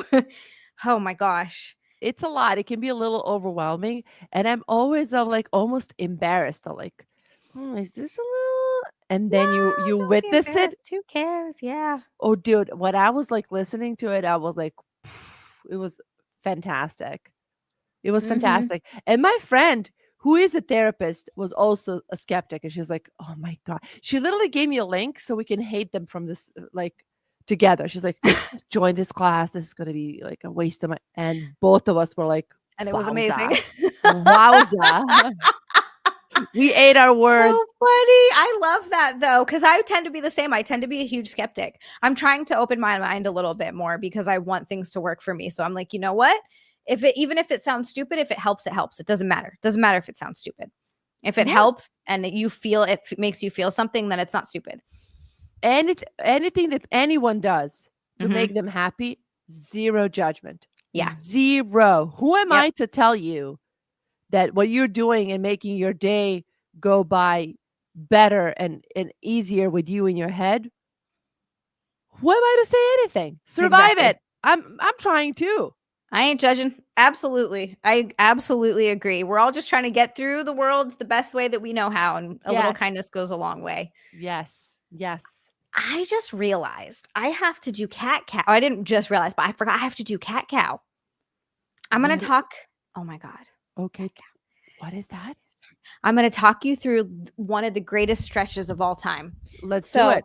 What we're going to do is everybody get ready. And guys, watch your balls, because if you're not, I always forget that guys have balls and they're hanging there and they can get caught in between their legs and it pinches. But for girls, we don't have to worry about that, you know? So you get into tabletop position on your hands and on your knees, and you're going to arch your back like this. And this is like cat. This is the cat part of the stretch. And this stretches out through your lower back and up into your lats and everything. So cat, cat, cat, cat, cat. Oh, it's such a good stretch. And then you sink down with your chest towards the floor and your glutes towards the ceiling. And this stretches out your hamstrings and your glutes. And then if you rock side to side like this, you stretch out your hips. Well, I'm hard. Stretch. I'm sorry. That's why I love Lubi. Don't you apologize for nothing. We're going to breathe in on the cat and breathe out on the cow. Everybody get ready to do it a few times.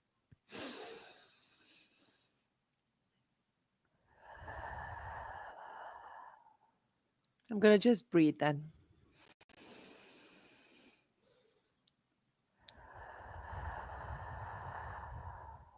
Breathing feels fantastic.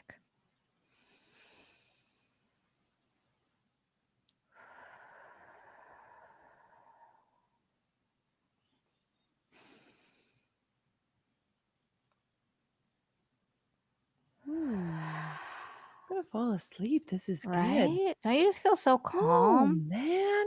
Side to side to side. Oh, goodness gracious. Thank you guys so much. Thank you guys so much for cat cow. Holy heck. Holy heck. Only Frank's poor balls. Oh my God. Okay. I'm like, I don't know why I'm sweating. I am sweating. This is crazy. It's a little humid because it's going to rain. It's a little like, why. Yeah, my hair is a helmet. When I touch it, it feels helmety. That's always a sign.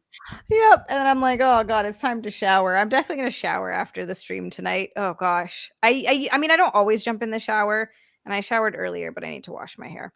Hold on. Somebody said, Lubi, hold a can of bumblebee tuna to your nose to complete the experience. Jay, that's also a troll. Why Jay, is he being like again? This? He can't help himself. He said he was going to turn over a new leaf and he was never going to troll again. And guess what? He trolling. Then somebody said Lubi's going to faint. Lubi's taking notes. That's a troll, Jay. Hey, that's a troll. Bad That's a Jay. bad Jay. Not a troll. Lies. I find these comments hilarious. Like they're so funny. I know. Don't encourage. I mean, what? I love tuna. You know what's so funny? What's so bad about tuna? I love tuna too, actually. I make tuna sandwiches and it's delicious. All the time. You know what's so funny? There are girls that I also will if people I don't do it super often, purchase items that I have worn in the lower region. I do that. But I always warn people, I'm like, I don't have a super strong scent. I just don't. So if you're looking for it to be like super stinky, it's not going to be. But it's so funny because I knew girls apparently that used to sell that stuff, and they would just dump a little bit of tuna water on them and send them out. Oh God. This is who started this whole tuna thing. Bitches like this. That's That's true. We don't Or mayonnaise. Mayonnaise is another one. They smear it in there. we And don't then smell like tuna. I know. Oh What? my Oh, God. no. Maybe like clams. No, I'm kidding. But It's clams. It's got a little clam smell. but if you're healthy, there's shouldn't be anything there. I just want everybody to know. No, it should not smell like that. MA also, there's a good question. Which is better, tuna salad or egg salad? Personally, for me, egg salad. I freaking love egg salad. I'm a tuna salad girly. Okay. My special ingredient, toasted sesame. Oh, Yeah. I'm gonna try that. That Tuna sounds salad awesome. with a toasted sesame. I don't know. It hits it for me. Lots of onions as well. I know. But like toasted sesame kind of kills that oniony, aggressive smell. If you do onions right, I don't mind some onion if you chop them really small, and sometimes if you Mhm. put them in a vinegar before, it kind of kills that really overpowering bite. I Mhm. like it like that, and I think it can be really good. Are you a chicken salad girly? You know, I haven't really eaten much chicken salad, and you know why? Because it seems like most places I go that have chicken salad, they put like grapes or raisins in it, and I want no part of that. Mm-mm. What do you put in your egg salad? How do you like it? So it depends on how I'm being. If I'm being healthy, where I'm making like my meal prep stuff, I will use Greek yogurt and mustard, a little pickle Mm. juice, some salt, pepper, and a little bit of cayenne pepper, and then and sometimes a little garlic or onion powder. It depends. And then sometimes I'll chop up pickles and put it in there. Ooh, If that's I'm really good. That's so good. Just chop them up real small. If Mhm. not, if I do what I want to do, I will use mayonnaise. And I don't like a lot of mayonnaise, but mayonnaise and egg salad. I mean, mayo. I currently, right now, if you open my bag, I have makeup, I have my credit cards, and I have packages of mayo. Like, mayo is good for you. I hate I, it. I am a mayo girly. Like, I'll put a mayo on a hot dog. I am weird like that. I'm. We have this thing in Eastern Europe. It's called Russian salad, and you kind of chop everything that you have. It's like a charcuterie board, all chopped up and smothered in mayo, right? And you can put uh, chicken, different type of cheeses, Mm. boiled eggs, veggies, pickles. It truly is delicious. Like my mother puts like 4 types of meat, 4 types of that. Like it's amazing. But it created this love relationship that I have with mayo that I I find it like that it makes everything better. Like Interesting. Costco hot dog with a mayo that I bring in my purse because that's how I live my life. I love that. You don't put hot sauce in your purse. You got mayo. You're like, I'm ready No, for any occasion. I'm I good ain't to Hi- go. I ain't Hillary. So I don't do that because Hillary used to brag about that. Hillary Clinton. She's so full of shit.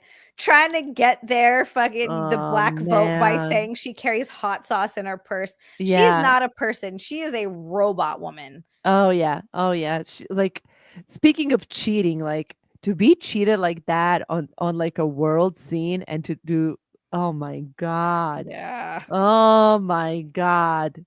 Damn it. That's a weird one. But you're right, she's a lizard, so it doesn't matter. Doesn't matter. It doesn't matter. But yeah, I kind of um when we went to Costco, I realized they don't have mayo for the hot dog, and I stole like packages of mayo from Potbelly, and now they're all in my purse, and I live my life with them in my purse to have them handy when So needed. funny. You That's know, so funny. elevate a sandwich. I See, don't know. you have emergency mayo in your purse. I usually have emergency candy in my purse just in case my blood sugar gets low. I got a piece of candy, and I have my little piece of candy. And it's delightful, but I can't. I'm trying to think of something else I would maybe carry hot sauce in my purse. But yeah, mayonnaise. I have to be very it has to be very specific. Like in an egg salad or a tuna salad, as long as it's not too much, I can do mayonnaise. But otherwise, I don't know why. I don't know what happens. I grew up eating like uh mac salad in Hawaii, which is super mayonnaise heavy, and maybe that's why. It's like I would always eat it, and it was just too much. Like it coats in my mouth, and it has a flavor that I'm just not super crazy about. I've had it on sandwiches, like a club sandwich and a very light spread. It doesn't bother me too much, but yeah, I don't know. I don't know why I could never get into mayonnaise. Oh wow, how different are our journeys. I Right? admit, yeah, and like you're like, oh, I have a piece of candy. I was like, I have mayo in my bag. Ooh, piece of candy. I just grab a little bit of piece of candy. I have mayo, tons of mayo. Hey, whatever makes food taste good, damn it. Whatever makes food taste good to It really you, does. take that shit with you and put it on everywhere. I'm just a big, like, whatever brings you joy, you do that. Oh, 100%. I work like a dog. I work all the time. The city is insane. Yeah. Like, if I can do little things for myself, what the fuck do you even bother? Like, I want to do it. I owe it to myself. I want to do it. Yeah. Agreed. Yes. That's true. We don't all bring the same things to a potluck. That's true. Yeah, RJP on a BLT, it's not so bad. I don't know why. It can work, but a lot of times I'll even take it off a BLT or a club sandwich and switch it out for mustard. I'll put mustard. Like I'm on hot dogs. I don't even like ketchup. Mustard and sauerkraut. Give me all of it. Yeah, you're the OG like combo kind of girl. I love it so much. I love like sour vinegary things. Do you like Sour Patch Kids? Yes. Yeah, that's what. Yeah. I don't enjoy sour as much, and I can't comprehend American sour candy. Like, it started like being a thing in Europe now because everything is a TikTok trend in this day and age. But like we didn't grow up with it. I never developed a taste for it, so it just freaks me out. Like when somebody says candy, I go to chocolate in my mind. Like I would never think of any other. Don't get me wrong. I prefer if I'm going to go for something sweet, it's almost always chocolate. If sometimes I'll get in the mood for gummy and like some fruity or soury stuff, but usually that's more rare, and I'll have it in my pantry and I'll just take a handful and I'm like, "Ooh, this is so good." But 99% of the time I'm reaching for chocolate because there you go. Somebody asked if my packages ever bursted. Not yet. Oh, look at that. That's a good question. Not yet. Good question. I guess that will be a wake-up call that I'm a monster. And I will throw them out. But for now, we're living our best lives, my packages and I. Goddamn straight. You know what? You could even put the packages into another little separate baggie. Ooh, a little Ziploc baggie. Yeah, of all your little mayonnaise. Oh my God. That would make it so official and humiliating. No. Like this. Oh, they were just in my bag. It's like those old ladies that used to steal Sweet and Lows from everywhere, and they would just take home Sweet and Lows from every restaurant they went to. And I was always like, why is that a thing? It's so funny. Oh my God. That's worse than stealing like the candy from the hostess stand on the way out, like and toothpicks and stuff. But like Sweet and Low, come on. Like, what are you doing? You don't need that much. Sweet and Low. Yeah, you don't need 85 packets of Sweet and Low. It's so funny. You know what I did used to take home? Those little tiny from diners where they have those little tiny Smucker's jam contain like in the plastic thing. I would take a few of those because they're cute. They're so cute, and I love jam. Every once in a while, I'll get into a mood where toast with butter and jam is like the greatest thing in the fucking world. And I'll just, oh my God. You can't beat that combo with coffee or tea. You can't. Yes. You can't. Yes. My friend works in a restaurant called Delmonico's. I've heard of it. It's a fancy steakhouse, right? It's so fancy. It's one of the oldest. We live in the same house. It's me and him. So he brings a lot of stuff to all of us over here. Like he's like a Santa. He like knocks and just drops off stuff, like a bottle of wine. Best roommate. And they have this sourdough bread that's made out of 4 ingredients. And he would like, hey, just open the door of your apartment. It's outside in a little bag. And he would just leave all of that stuff. And God, that's so sweet. That's so nice. I know. 3 of us, we share like this big house. We just have separate entrances and stuff. Oh, that's great. and we've been here forever. We're basically like family at this point. But he just Aw. does this stuff all the time, and that bread, Zia, you just need butter on it. Oh yeah. It is insanity. I love bread How- so much. Yeah. Oh, bread is life. Bread It is life. I could never the amount of people that I've had in that come into my it doesn't happen so much anymore, but it used to. People would come into my chat and be like, "Have you ever done keto?" And I'm like, "No." And I never fucking will. I'm literally never going to do keto. I'm never going to do any carb for I will eat bread until the day I die. A life without bread is not a life worth living. I take With my that bread away being from me. said, bitch, you have fantastic abs. Your stomach is impeccable. And I had to call you a bitch because I'm telling you, You can call me a bitch anytime you want. You're disrespecting me tonight. So I'm worked up. I mean, I love you. like this is I feel attacked. So I'm attacking back. I'm kidding. But no, honestly, like you have nothing on your stomach. I love you This for is saying that. Tips? Oh Anything? God, honestly, for me, the only thing that really changed my body, and this is going to sound like insane, but the only thing that really changed my body and got me to a point where I didn't I don't I know I don't believe Frank, and I don't but everyone's gives me shit because I'm a little bit crazy, and I still even now I'm like I have room for improvement. There's stuff I want to work on. Like I'm not totally happy. But what changed my physique is lifting heavy weights. I stopped fucking around. I started just lifting heavy. I started lifting to failure, and constantly trying to up weights and up reps at least each week, every other week. How much can you lift? How much do you on average lift? And It there's the reason depends. why I'm asking. Like I'm trying to lift more weights, Mhm. and I can go like over 70. Like I've noticed, like I have 35 in one hand, 35 in the other, and that's even a struggle to like do like any type of like sit-ups or squats with it, or like how are those called? Like the roll-ups, whatever. What are you like? So RDLs. RDLs. These Yeah, where you're doing like this. that's the one. Yes. Damn it.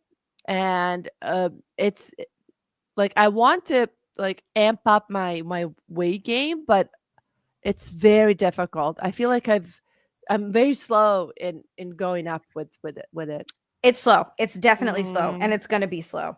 So honestly, it really just depends on the lift. So with my RDLs, I can do up to 70 pounds in a single leg. So doing one leg with a 70-pound kettlebell. My highest RDL I ever got to with a barbell with weights on the side was 170. And then my hip, obviously for girls, our legs are going to be stronger and our upper body is going to be weaker. So like, for example, my shoulder presses I can do with 30 pounds. And let's see, I'm trying to think. Hip thrust, I got up to 215. My goal for that is to get to 250 and then beyond, which would be awesome. Wow. I am at 35.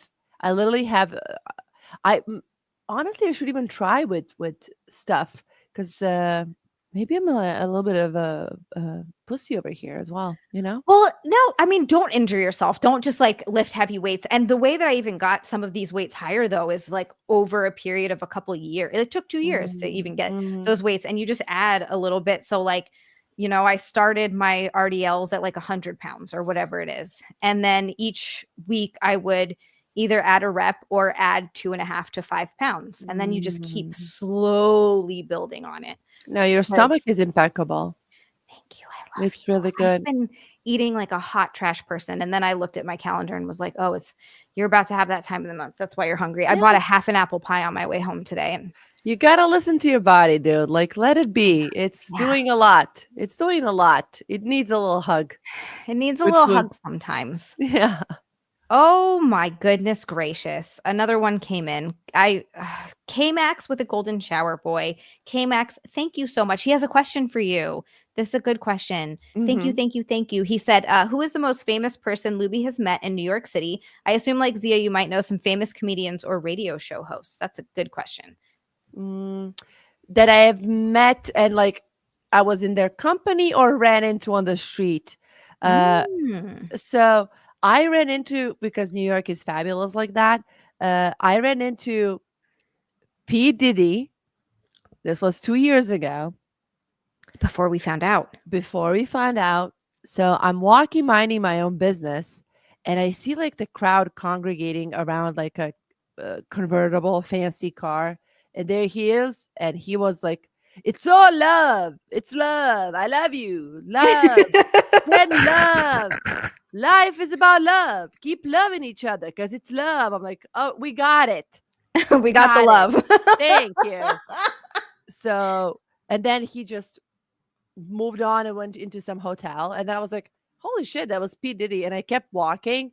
And then, like, few blocks after, I ran into Lorne Michaels. And that was like such a weird. Wow. It was around 30 Rock area. But what was going on that day? Maybe there was some type of gathering that us mortals didn't know. So that was pretty interesting. But from the comedy standpoint, the Skankfest 2 years ago in Vegas, I had an access to like the VIP parties because Tom from Gas is the man. Tom is the homie. It was everyone and anyone was there, like every comic that you can think. Dana White was there.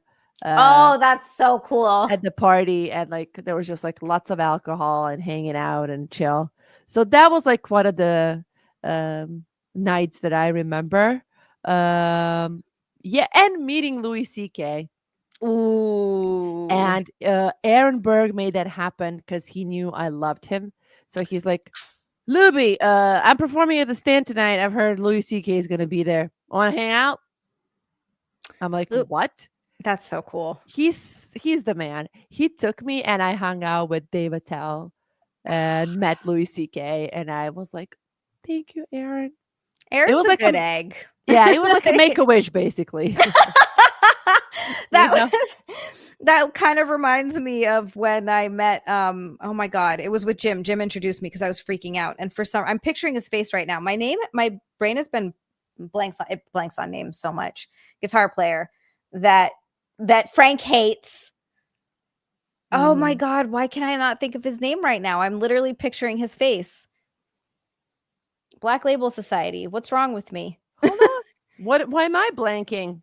Oh my god. Zach Wilde. Thank you. I knew as soon as I brought it up, Frank was gonna be like, "Oh, this fucking guy again." I was so excited. Zach Wilde was there. He was at Gas Digital, and I was like freaking the F out. I freak out about musicians more than I freak out about like actors. The comedian one has been really, really, really cool. Some comedians, I've told this story so many times, and I feel like it's probably, he was really nice to me. Zach Wilde was really nice. He took a picture with me. I have a picture with him. He was so nice. Jim was like, this is my friend Zia, blah, blah, blah. And he was like, I think he gave me a pic too. It was really cool. Oh, sweet. I know. It was, yeah. And then Lars Ulrich, I don't even know how to say his last name. Yeah. Ulrich, I met him. He was also super nice. But I've noticed I tend to actors and actresses I don't care as much about. But I guess maybe because I have such a connection to music, and I've been listening to music my entire life, and playing music, and my dad played. Like I just grew up around, like we were a music family, and so music, I have a real connection with music, and I think maybe that's why. Like I think if I ever had the chance to meet like Maynard James Keenan or Danny Carey, I would pass out. Like I think I would actually pass out. Like there are some people like that, but actors and actresses never really gave me that starstruck feeling as much. I'm thinking about who would. I think that I panicked a little bit when I met Anthony, for sure. Yeah, I can see that. I think it happened a little bit, like a mini aneurysm in a sense. But I remember like everybody was just like freaking out around him, that I did total opposite and just was in the corner and never spoke to him. Like I was like, no, I'm not gonna do what everybody else is doing. Because they're like, they're trying to make him laugh every time when they see him. Like, oh, like remember this joke and this episode. Always try to make him laugh, and he's so courteous. So he like, oh yeah, oh that's great. That's and so I'm like, nice. I know, and I'm like, I'm not gonna do this. I will not be that person. I was just so shy. Yep. But you know what? That's good though, because then it's usually that's how you end, like you got to work there and ended up having, a relationship with him outside of just, oh, I'm a fan. Yeah, yeah, pretty much. I mean, he'll still tell the story till today of like how I got hired. He was like, we're, everybody wondered who I was because I would come to every taping, not every, but all the time consistently for almost a year, and I wouldn't talk to anyone. I would politely say, "Hi, how are you?" and just sit and leave before the show is over. People usually want to go to Sullivan's with him, want to drink, Yeah. want to buy him a drink, want to take a photo. And I just wasn't doing any of it. And Iraq was finally like, what are you? Are you like spying on us? What's your deal? And I was like, oh no, I'm a fan. He's like, so you are a fan, but you're not acting. And little like shortly after that, I started working there. And Anthony was always like, damn, you snuck your way in, girl. That's how you do it. You're chill and you just weasel your way in, you Yeah. know? Yeah. Go ahead, sorry. That's the way to do it. You can't be aggressive. No. I also honestly I was enjoying the live taping. I really was. To me, Yeah. Anthony's magic. To me, what he's doing was always So magical. funny. So I was like, I'm winning regardless of like, I like this, but I'm not gonna be a pest. So it kind of worked out fine. I agree. And I do think that people tend to be more relaxed and their guard is let down when you're not giving that type of energy. So it ends up being more comfortable for them as well. Oh, we got another 5. We got 5 from Saw too. Oh goodness. Saw, thank you so much. She said, "Hi, I don't know if you saw my chats. Wanted to say hi to you and Luby and tell her that I think she is a sweetheart. I'm at work." Saw, thank you. Thank you so much. That is very nice of you. I really appreciate it. I hope you're having a great night tonight at work, Saw, too. Yes. I hope it's not getting too hot. It's been heating up. I know. Today, which I'm happy Working on a Friday night, be proud of yourself, dude. Yes, you're Do doing it. things. You're doing it. Do it. This has been such a fun stream, Luby. Thank you so much for hanging out with me. We've gone over 2 hours. I don't want to take up any more of your time, but you are incredible for staying this whole time. I forget to tell people in the beginning, like, you don't have to stay for the full however long I do it, because I've gone streams to like 3 to over over 3 hours sometimes because I can't shut the hell up. There's a reason I do this. But I never expect anyone to stay that long. So thank you so much for staying the full like over 2 hours. You're amazing. It was a pleasure. It flew by. I was actually very tired, but as soon as we started talking, I like miraculously woke up. I had the best time, and I'm very, very excited for 2025 and 2026 Xia 2.0 coming out of her shell. And stay tuned, everybody. I'm in the first row here cheering, so I'm excited for that. And look forward to chatting, streaming, hugging you anytime in the future. I hope I get to see you again in person soon and we get to hang out. I would love that. For all your wonderful, amazing, goodbyes and wonderful things that you're saying to me, where can everybody find you to follow you and support your stuff? Because you're freaking incredible and everybody should know about you and what you do.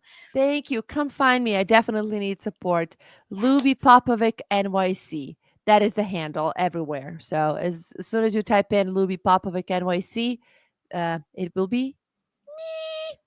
Yes. Okay. Everywhere. Go follow Lubi everywhere because she's incredible. She deserves your support. Go support her. She is awesome. Frank, I hope you guys are all right. I love you all. And I'm just going to very quickly run through this because this is absolutely insane again tonight. Backhand, RJP. I cannot get over that. RJP tonight. Holy crap.